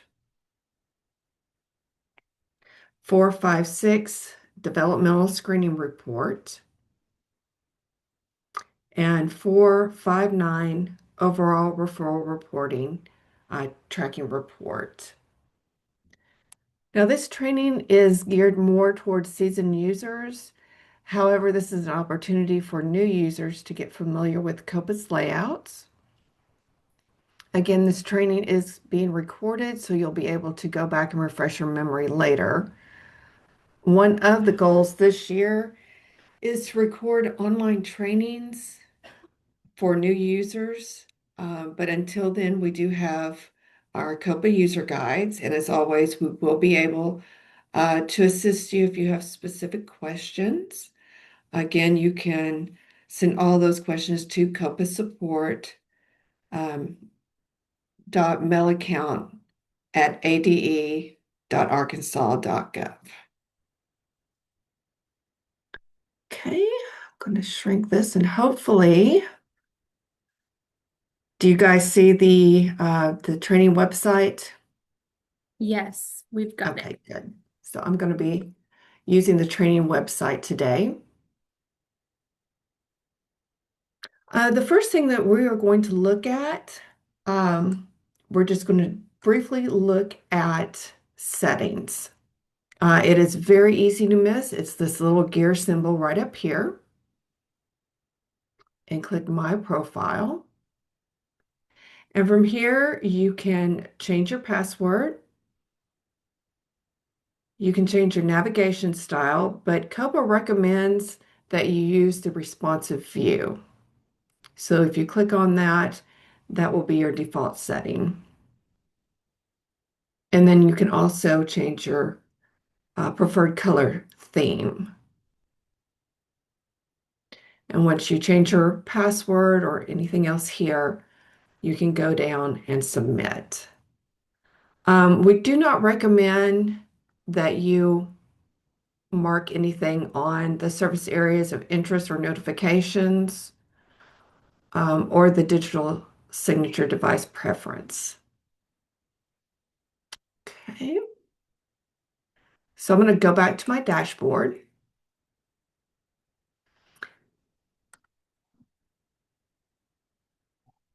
So before we get started on actually looking into the reports, I want to direct your attention to My Favorites, where you can save all the reports that you would like to use.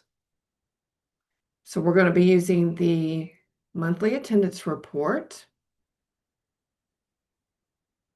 the enrollment transition history report, or you can also use the detailed enrollment report. We're going to be discussing both of those. Let's see, go here in order. The 402 health screening status report. 456 developmental screening report. 459 overall referral tracking report. 601 staffing report.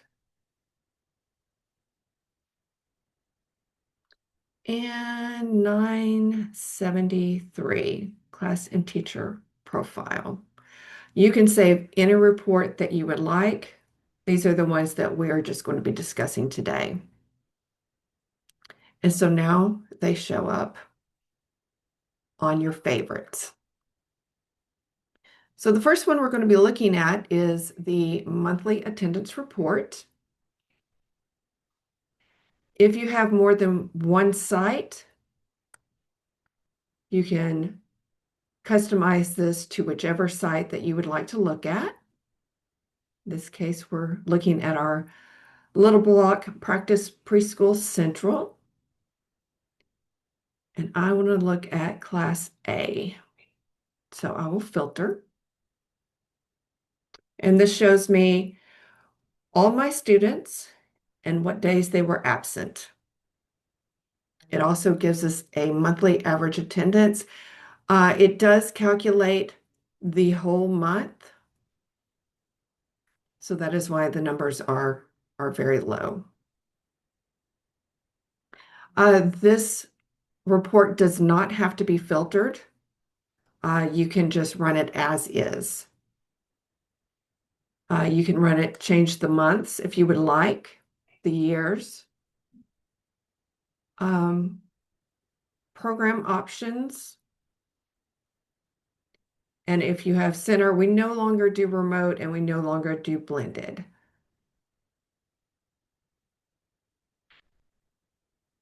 You can also customize this if you would like.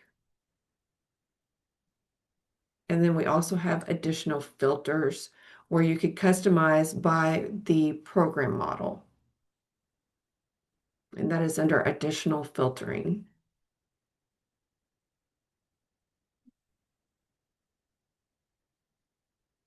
Okay, so let's go back to our dashboard. Hey, And Michelle, just yes. I just wanted to add one thing really quickly. We did have a question in the chat, and I wanted to just answer it out loud as well. So did have a question about summer ABC attendance, and just so that everyone is aware, if you are participating in summer ABC, you will enter your attendance weekly, just as you normally do for ABC.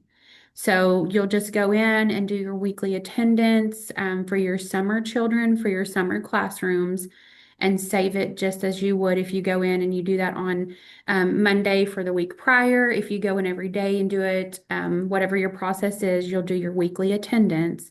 Just make sure that you have it done, the Monday after each week for sure. So there is no change for that. The process is exactly the same. You'll go to your summer classroom. If you are not participating in summer, you can disregard. And no, you do not bill for summer ABC. All you do is enter your attendance weekly, and that's it. Thank you, Kayla. All right, the next report we're going to be looking at is Enrollment and Transition History Report. All right, this report does need to be filtered. If you go up to the Memorize settings and click on Memorize, you click on Enrollment Report Monitoring, and it'll automatically filter. So we look at the child's age and their PNR age, or excuse me, PIR age.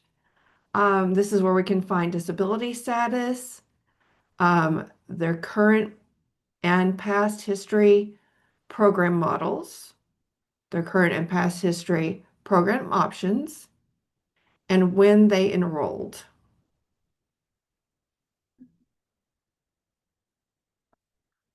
So it's very easy to just go to Memorize Settings and click on Enrollment Report and Monitoring. You can customize this if you want, but we ask that you do not create your own filters, or excuse me, your own Memorize settings. We have these set up for particular monitoring and what we look for monitoring. And so that would be your best bet, is just to click on our memorized settings instead of creating your own, because it's already filtered to what we look for. Okay. The next report is the detailed enrollment report that you can use instead of 203. This one does not have to be filtered. And it shows us basically the same information, but it also gives us the parents' information and their phone numbers, and their disability status is located over here. And it doesn't give us the history of their program model or option, it just gives us the current one.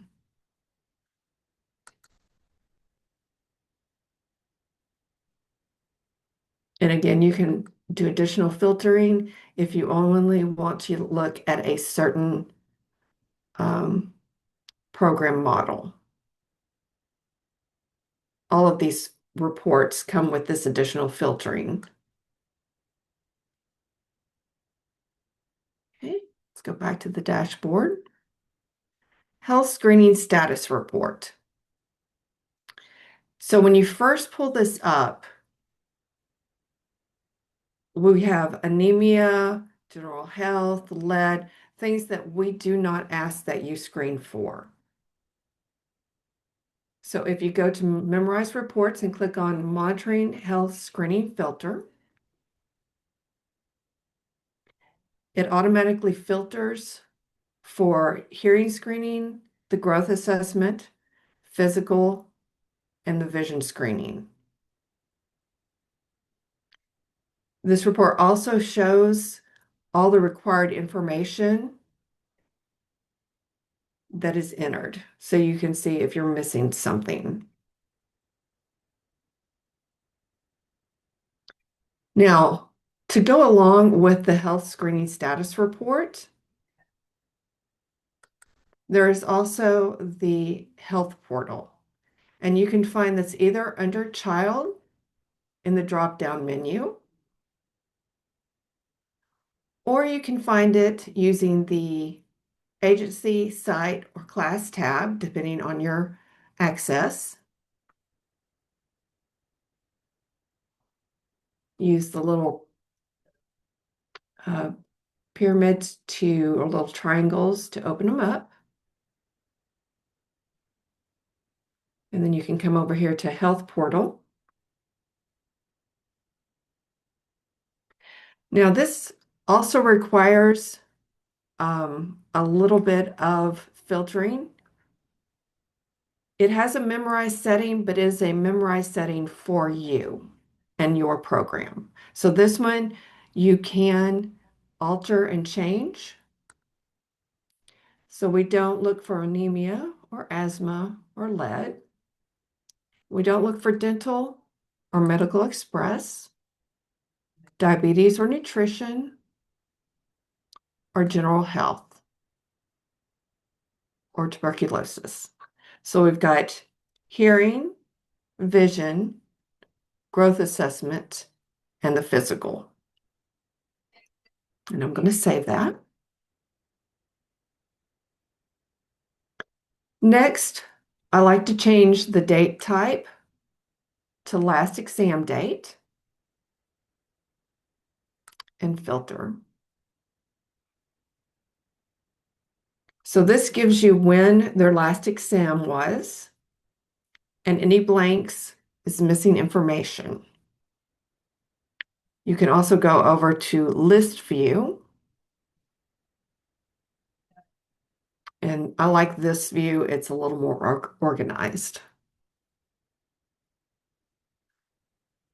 So just recap, memorize settings, make sure hearing, vision, growth, assessment, and physical are checkmarked, and save.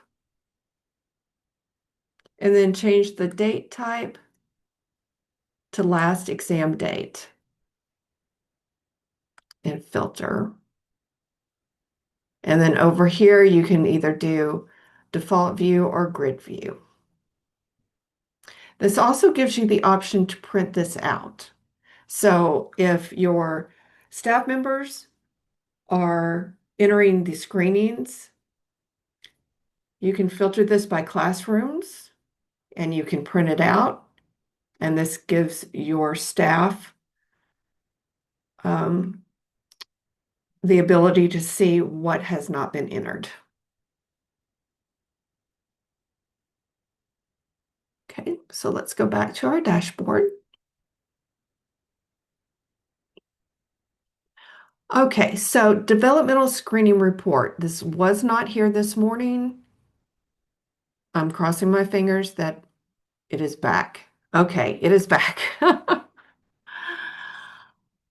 Okay, so for this one, we're going to go back up to our memorized reports.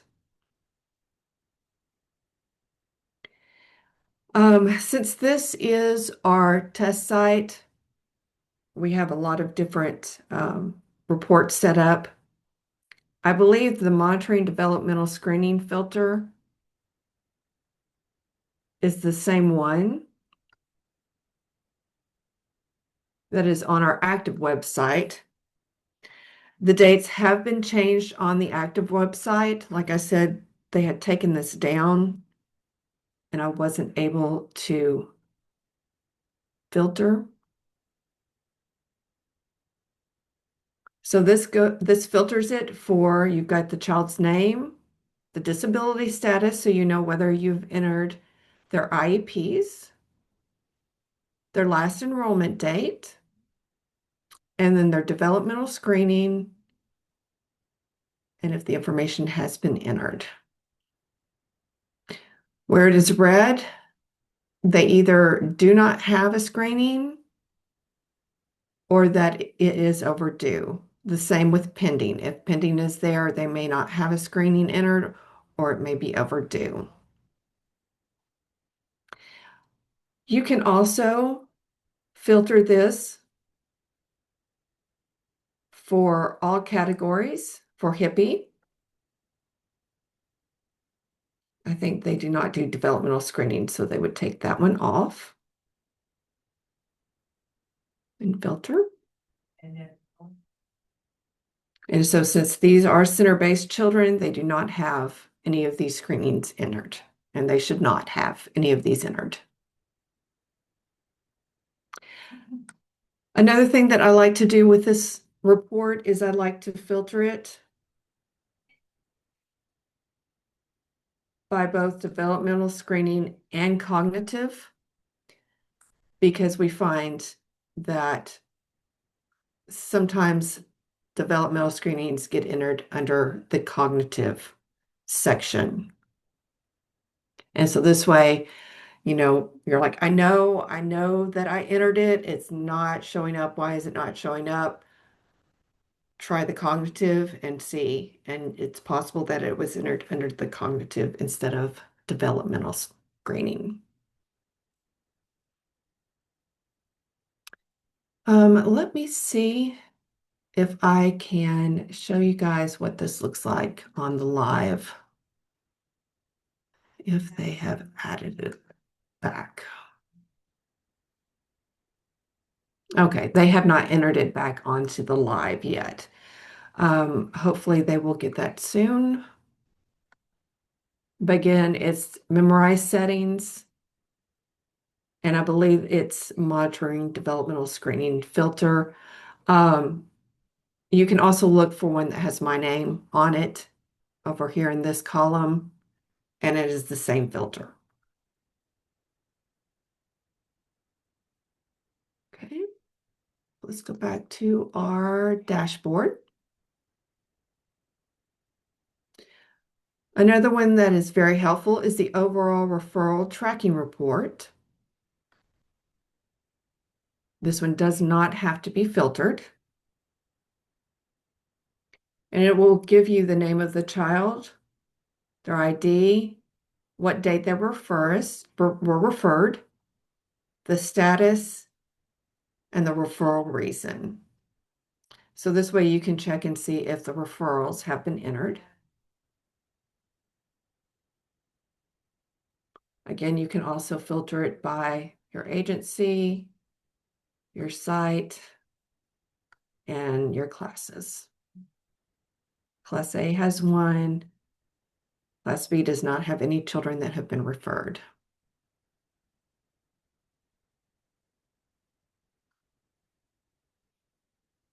Okay. The next report is the staff information report.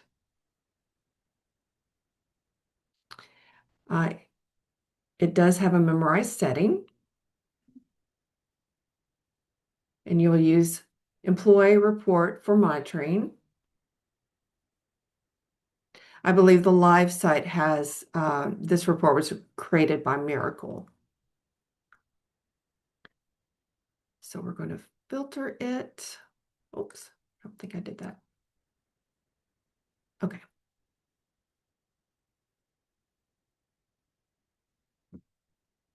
Okay, so this tells us the employee ID, the agency, the site, if a classroom has been entered for that teacher or is assigned to the teacher, years experience teaching infant and toddlers, position, classification, education, major, initial hire date, their employment type, funding source, and we have next step, result step. I don't think that we use that, even though it is in the memorized report, and then the start date. Now, as you can see, we have a whole lot of blanks in this. So that means I've got a lot of work to do. It should look like Beatrix with every one of these filled in. And this does give us lots of information for reports that we are required to run for the legislators. And I will say, I'll just add, as we're doing monitoring throughout the program year, a lot of these reports, as Michelle stated, are reports that we're utilizing to look at the information before we start a monitor process with your program. So we can kind of already see the information that may be missing. But it's also helpful for you to run those reports and have all of that data input in there so that you're not having to rush and do it when you have a monitor happening. So this is something that we utilize. It's something that will be helpful for you as well. I just wanted to say, I know you said that you were getting, Miss Turner said you were getting kicked out, but I just want to repeat again, we're not going to go over attendance for summer. You will enter your weekly attendance just as you normally do throughout the school year. You're not going to go into billing. You're just going to enter your weekly attendance. All right, so once again, memorize setting, employee report for monitoring. It has additional filters if you just want to look for your ABC teachers or for your infant toddlers, or maybe just your CCDF.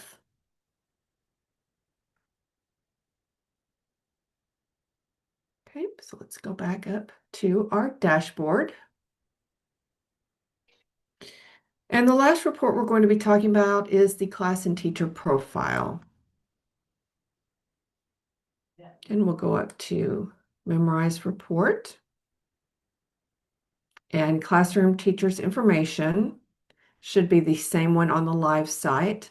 Again, I believe it was created by Miracle or Cindy Ingalls. I am not sure. So here we have classroom A. It tells us our teachers, the teacher's classification, their education, their ID, their major and position, and the email address. So this just kind of gives us more, gives us the contact information for the teacher, and it lets us know that this teacher, that they are in class A. Again, for our co-teacher, we're missing some information, but once we get that filled in HR, it will show up. And then it shows here for classroom B that there are no teachers assigned to this. So we need to get some teachers assigned to this. Okay. So that's what we're going to look at now is assigning teachers to the classroom. This is for admins. So you would go to the admin tab up top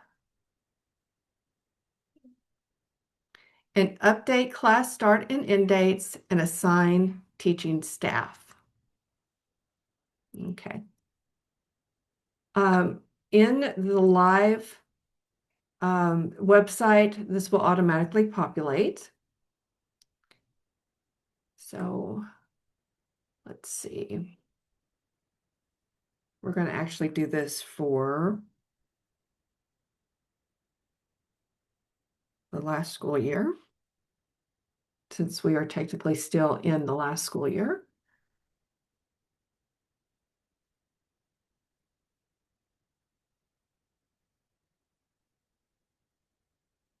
Okay. Oops. Uh-oh.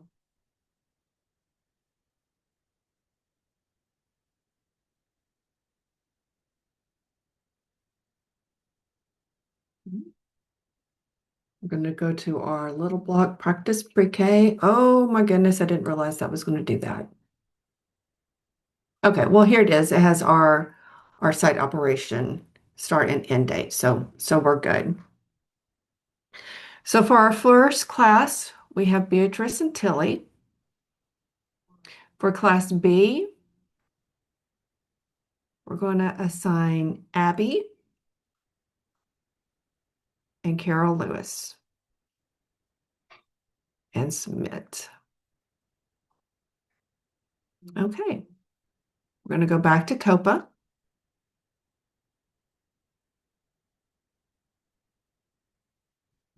And now we have Abby, and Carol assigned to classroom B.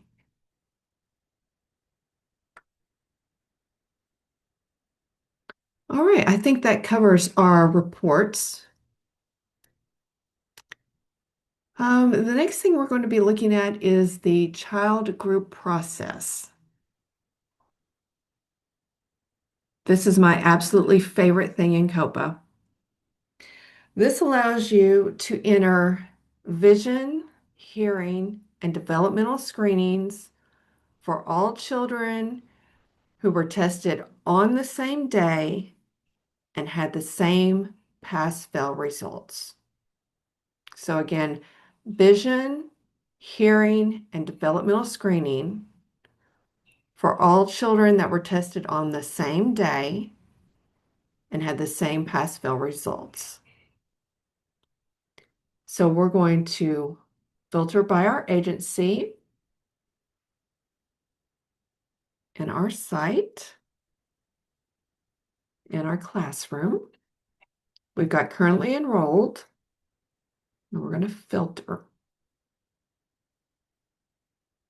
So it also has the PIR model number, and we want locally designed. Most of you will already have locally designed models unless you have Head Start or Early Head Start. So we have Cleo and Clifford and John and Jolly. They were all here on the same day for their vision. So it was done by our school nurse, and it was done on June 1st. The next exam date is going to be 2 years.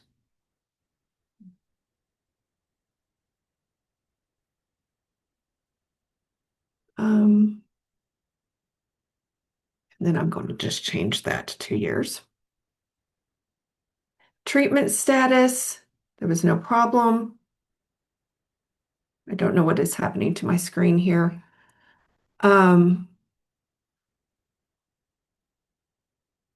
problem, treatment status. No referred to.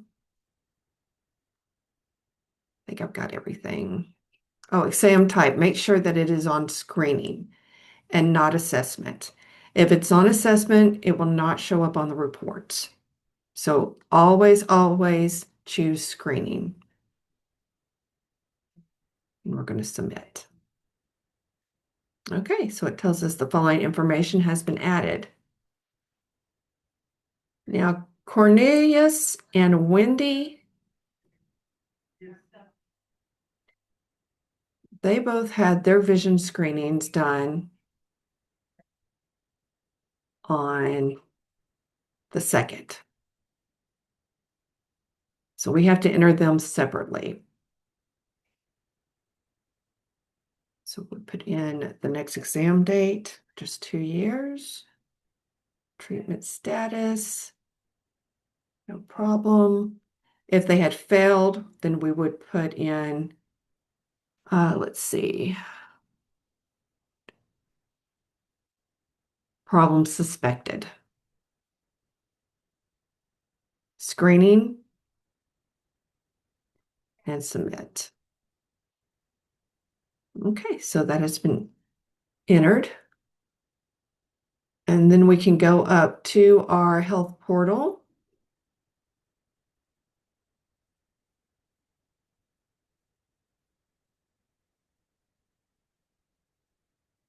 got my memorized settings filter. And now everybody has their vision screenings entered into COPA. Okay.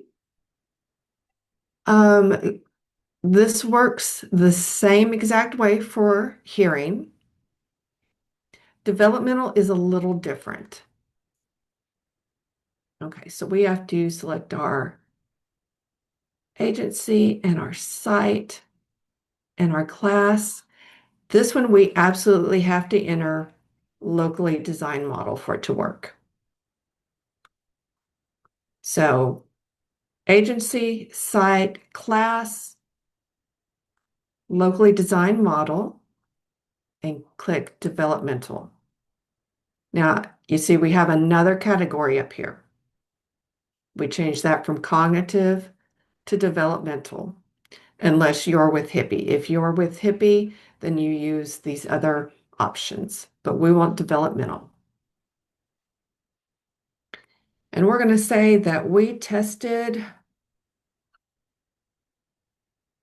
Cornelius and Cleo on the same day. And that day was on the 6th. Their screening results, they both passed. The screening decision is okay. Rescreen date is 1 year. Oops.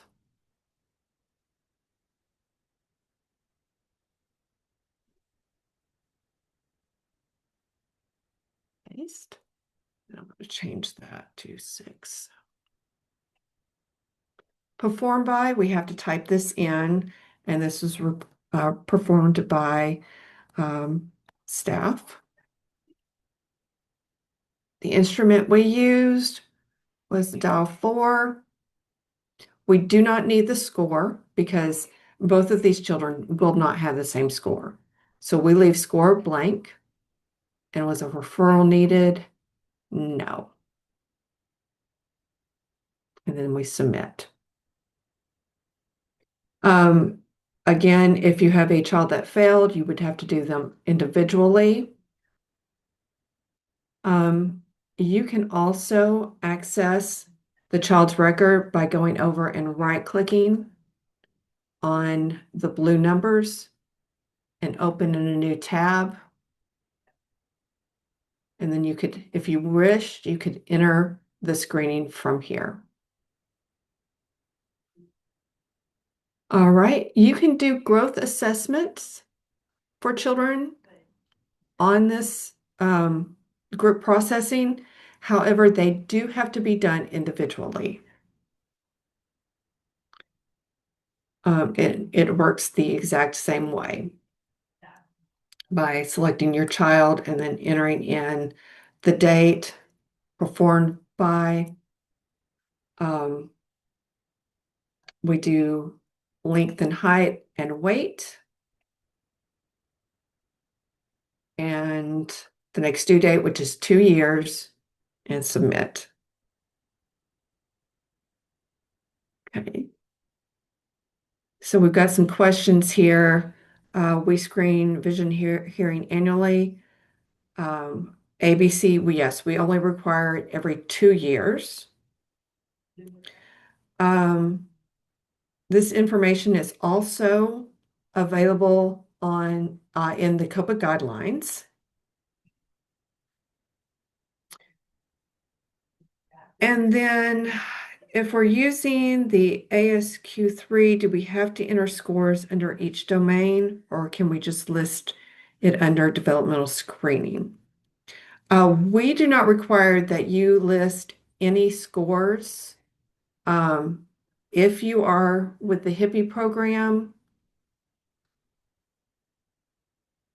let's see, then you would choose like cognitive or motor, and then you would enter your information there.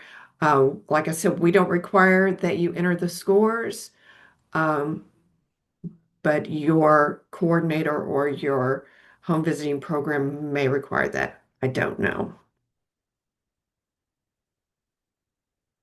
Okay. Let's see.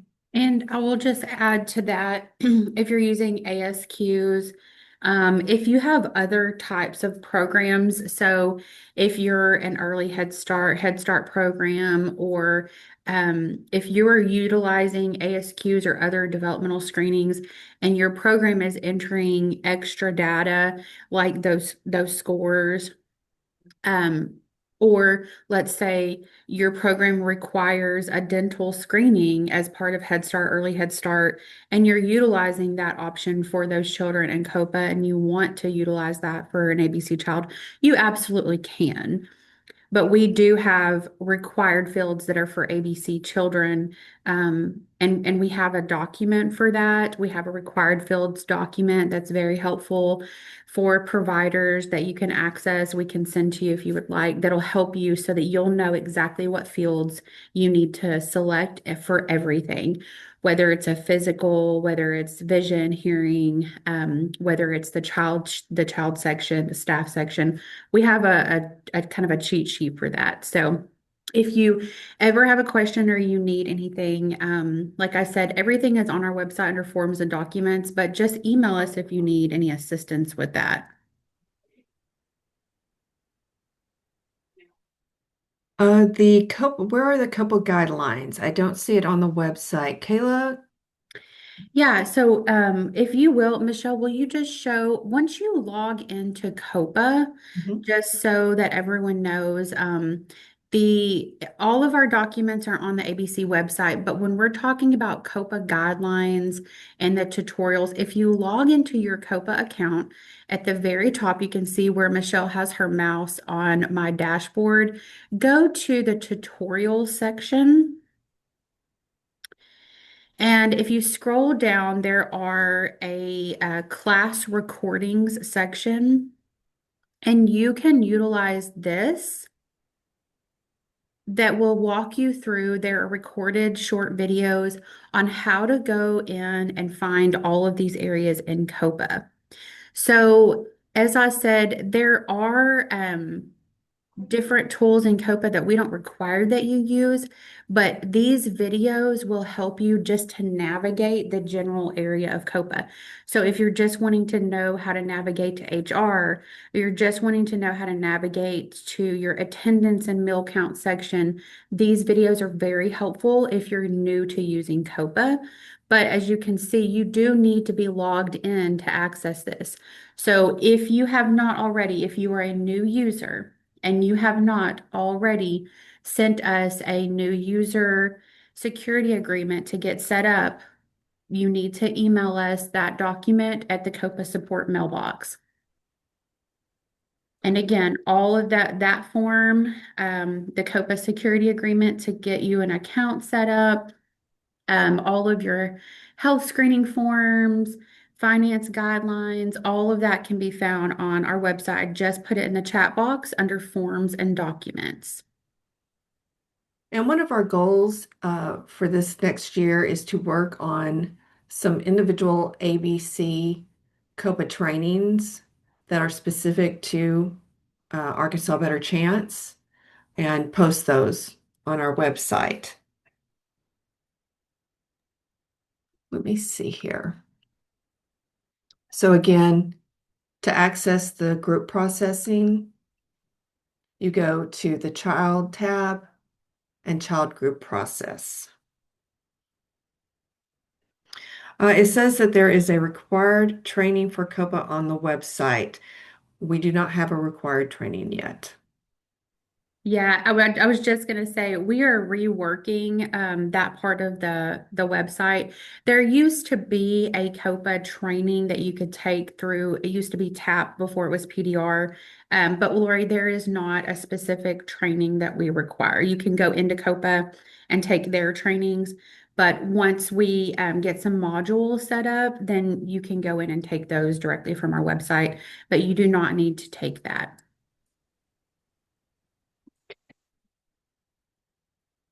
Let's see. You can also enter referrals from the group setting, which I believe that would be very helpful since you're already entering the developmental screening. Um, You have to do that individually for a child that's failed, then you can just go right over and do the referral. And for HIPPY and PAT, you can enter visits from the child group processing. Okay. There is also a family group processing. This is more for our home visitors. Again, the visits and the referrals can be entered from here for the family. The visits for the child group process, this would be entered under the child information if you enter visits here.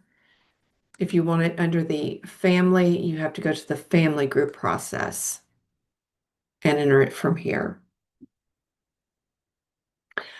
Another group processing is for changing the PIR, excuse me, the program model and program option for children.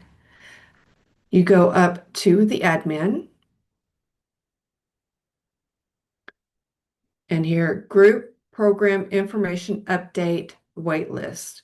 So this can only be done for children that are on the wait list. So as you know that we have changed from ABC to from ABCSS to ABC. And what you would do is you would go to your agency, your site, and then you would select the children that need to be changed. Go up to the program model. We're changing all of these children to ABC. Their program options remain the same. And we're going to update info for all marked children. And now that has changed their program model. Okay, so on the live options for adding 456, I don't have just the plain 456. That is something that COPA did this week. I I just saw a pop-up whenever I logged in a minute ago to COPA. So that is something it looks like that they're working on, but from what I saw, it looked like, let me see what the announcement says, that they are applying some fixes to like a couple of reports, and the 456 is one of those. So it should be back up. I'll just give it a couple of days, Brenda. They're working on it, it looks like. Okay, so do we need to change all our children who are already enrolled to the ABC model? No, you do not. Um, Again, this is just changing children from ABCSS to ABC. Again, it's located in your admin, and then group program information update waitlisted.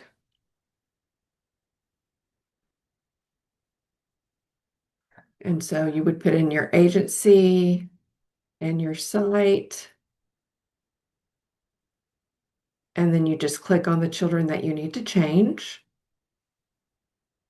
Change it, program model, the program options, and then update program information for marked children.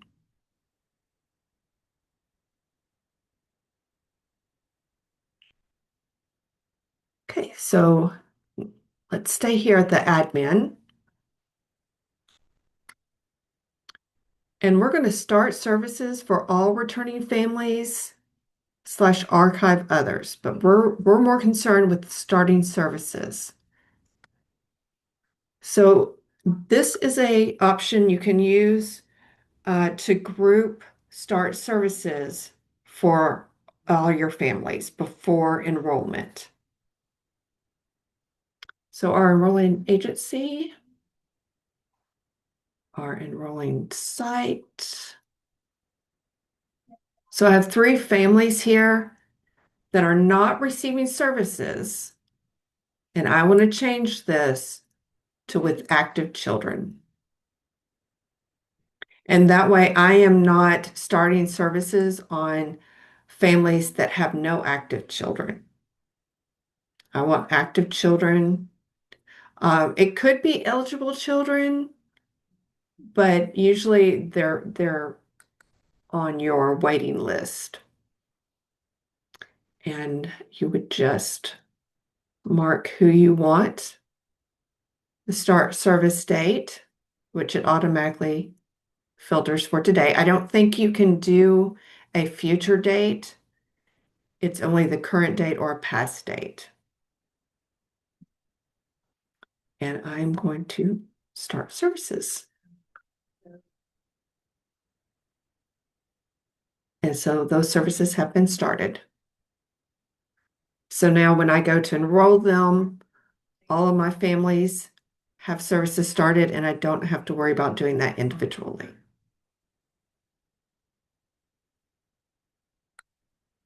So again, that's in your admin tab and start services for all returning families / archive others. While I am here on this section, I know most of you have already done pre-rollover activities. I just want to remind you, for those that have not, or for next year, never pre-enroll. That goes for when you're putting children in your eligible list. We never ever pre-enroll. Pre-enroll puts those children somewhere where you cannot access them, and that causes more work for us so we can get them off the pre-enrolled excuse me, off the pre-enrolled list.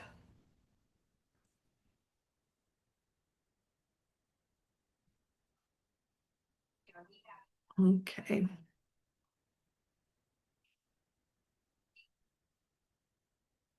So again, when you're enrolling children, sometimes when you're on your wait list, you will have an IEP. A child here, you cannot access their block. And if you scroll over, they have an IEP. So to activate that box, we're going to click that. We're going to approve to enroll with an IEP. And we're going to submit. The IEP is still there, but now you are able to check that box and move that child to the accepted eligible list. Okay, so we're going to move him over to the eligible accepted list. And he is going to be enrolling in our little block practice, north.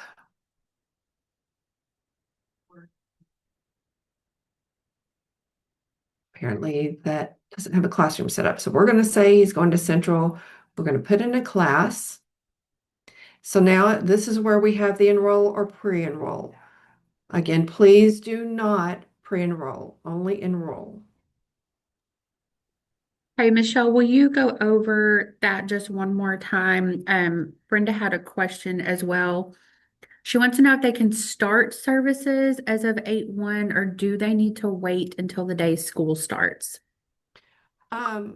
You can start services at any time. However, like I said, it cannot be a future date. It can only be today's date or something in the past. Gotcha. Thank you. And she says, can you go over that one more time? I think just showing that enrollment. Yeah. Oh, okay. Where the she said IEP is. IEP, where, Okay. yeah. Mhm. Okay, so let me go to enrollment, a waiting list. Give me just one moment. And let's see, disability IEP update. Okay, so we're going to go back to enrollment, waiting list. So here we are on our waiting list. Oliver Alexander, we cannot access his box. So we come over here and we see he has an IEP. So we're going to click on the IEP. And in the new window, we're going to select Approve to Enroll IEP. And then we're going to submit that. And now his box is enabled and we can move that child.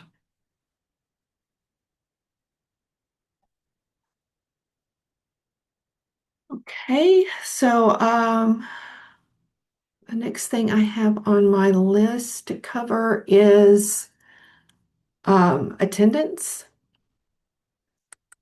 for inclement weather. So again, you're going to go to either your agency, site, or class tab. And we're going to use our little triangles here to open this up. And we're going to go to attendance. Okay, so yesterday was an inclement weather day. We're going to click on our pencil. And we're going to leave all children absent. So we're not going to mark any of the boxes. We're going to leave it absent. And then we're going to update attendance and meal count. Now, anyone who does attendance, it will give you the days that are, it's giving us Monday and Tuesday, but we're only worried about Monday. So we're going to go to absentee reason, and we're going to click on inclement weather. All of our kiddos that were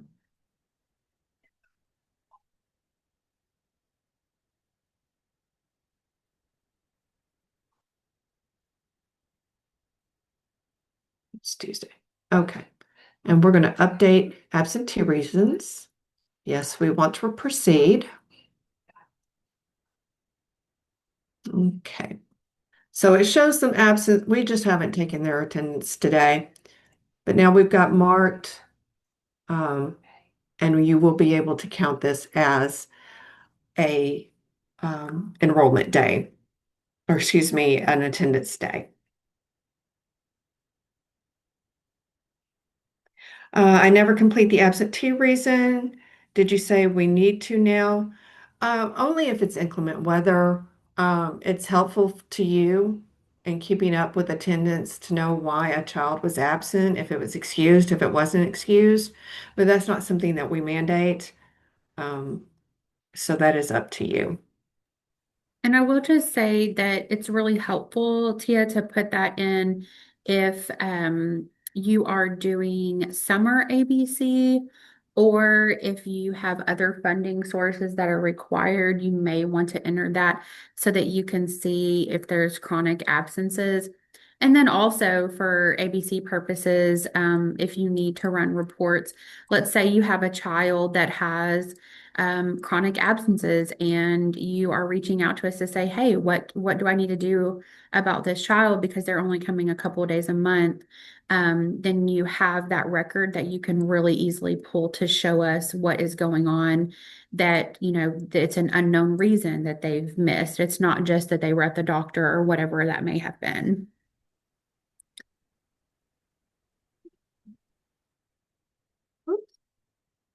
So Donna is saying under status, there is an inclement weather. Let me check here.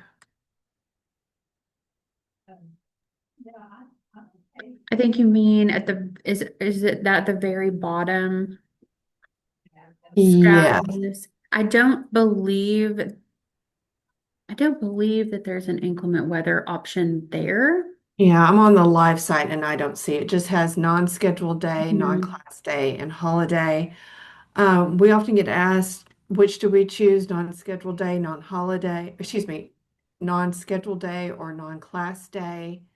Um, we really don't differentiate between the two. Yeah, and the reason why, I mean, you could put in inclement weather there, but the reason why Michelle is showing you to put that under the absent reason is so that you can still bill for those children in those days. If you put the inclement weather as the reason on the absence, then you will be able to bill in your billing account. If you just put it down under status, you're not going to be able to bill for that child for that day. So that's why we're instructing you to do it this way.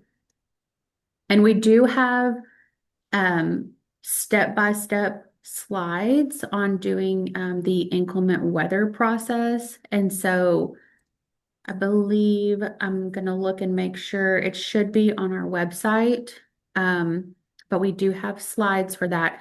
So if anyone gets stuck, reach out to us and we can send you the slides on how to go step by step and put in inclement weather.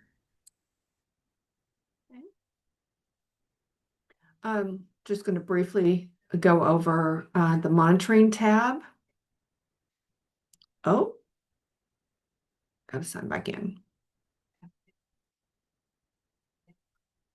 Okay, so site monitoring. This is where you can look at your desk audit or your previous center-based monitoring. You click on the one that you want to look at, and we were visited on 3/3/25. So I'm going to click on that. Okay. So this gives us all the information for our visit, what documents were reviewed, reports that were reviewed, and any comments that we had. The audit non-compliance summary. So we kind of discussed this a little bit yesterday on what was non-compliant and our comments about that. You have to click on the little X's to open everything up. So we have what was the action plan, what was needed, when it was due, and when it was completed. And then if you want to look at everything in the audit, you can open up the desk audit tool and scroll down. This is a practice one. There aren't very many comments in it, but you can look at all the comments and TA. That should all be in there. So again, site monitoring, and this gives you a quick look at the findings. You can do a display compliance indicator, yes. And this is the finding. And this is the action plan due date. And it was completed. And we don't put in a next visit date. Okay, that is actually all that I have for you. I hope you found it helpful. See if we have any other questions or comments. Don't see anything in the chat box yet. Just take a look and see if anyone has any questions.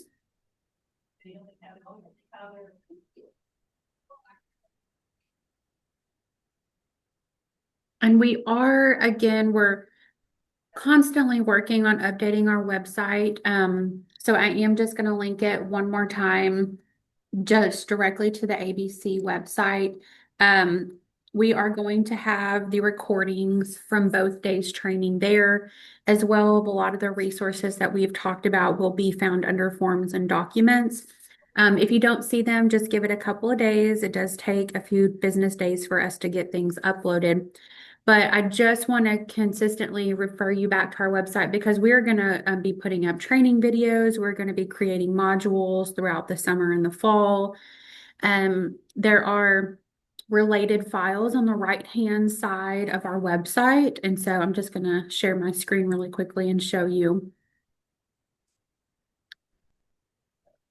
Okay, so that you can just see on the area of our website that I am talking about. On the right-hand side, you see related files here. We have the newest legislative changes for ABC if you want to read that.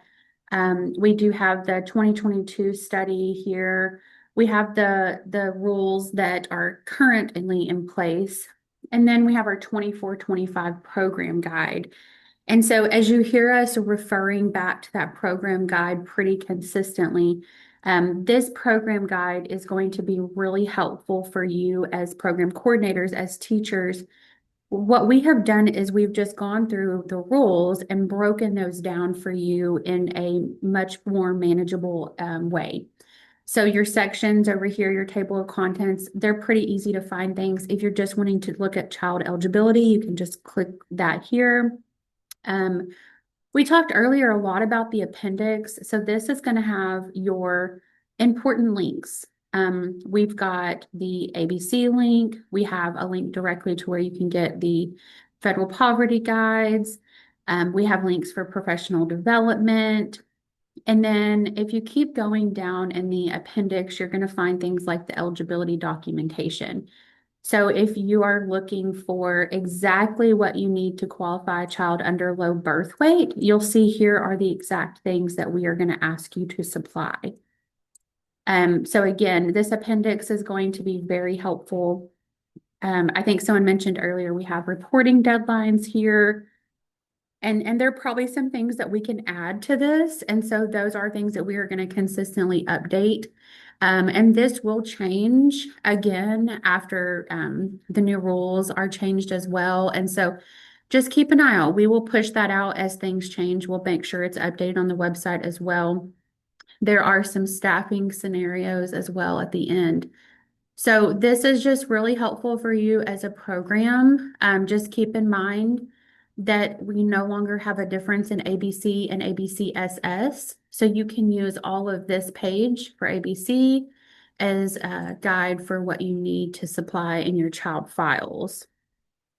And then again, you've got everything from program standards. So you've got your ratios here, your class size. We have curriculum information, what you need in your child records. Everything that you could possibly need is in this program guide. And again, it can be found right here on our website on the first page on the right-hand side. And then this training videos and resources section is where we put all of our recorded monthly trainings. So as you can see, we started doing these back in, let's see, February and January. We started putting these very beginning provider calls here. We've done it all the way up until May. These are the current dates with the link. We always put the PDF with it. Today's trainings will be listed here as well.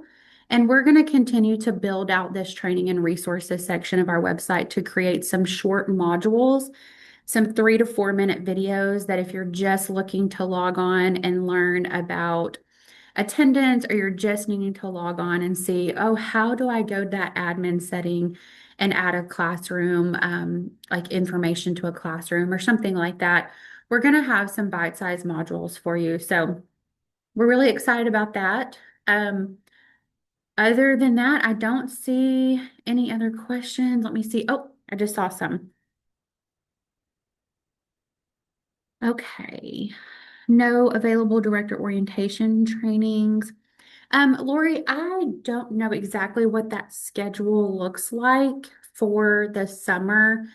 Um, if there will be, typically they do have additional trainings pretty frequently for that, but that is completely subject to availability. So ABC is not going to look to cite you if you don't have that done. You can only take that when it's available. So they should have that coming up. I do think that they try to do those pretty frequently, but the next one may not be until August. So just keep an eye out for that. And then I saw another question. Let me go back up here. So, Nicole, if you want to go ahead and group process your children from ABC or ABCSS to ABC, you can. But when we do the rollover process in August, which I know is later than what you're used to, but when we shut the system down and do the rollover process in August, our goal is to move all those children to ABC. So if you feel comfortable going in and doing that, you are more than welcome to. But as you do your pre-rollover and we do rollover in August and we lock the system and we switch all the kids over for the next year, our hope is that we will be able to do that. And then we will remove that ABC option or ABCSS option altogether so that it's not confusing when you're enrolling new children.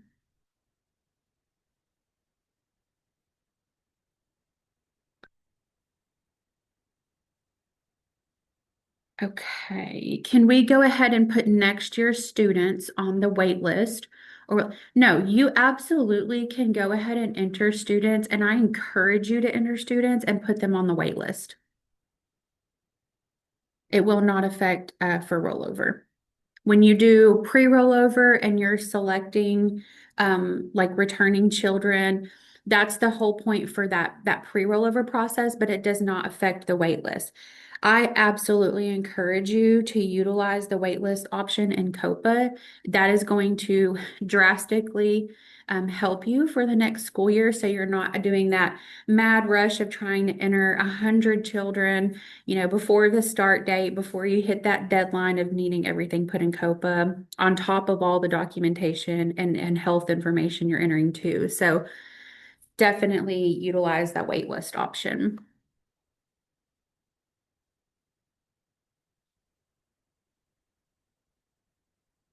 It looks like we are coming up on 12 o'clock, so we got done a little bit early today as well. I'm glad we scheduled out extra time. We wanted to be able to take any questions.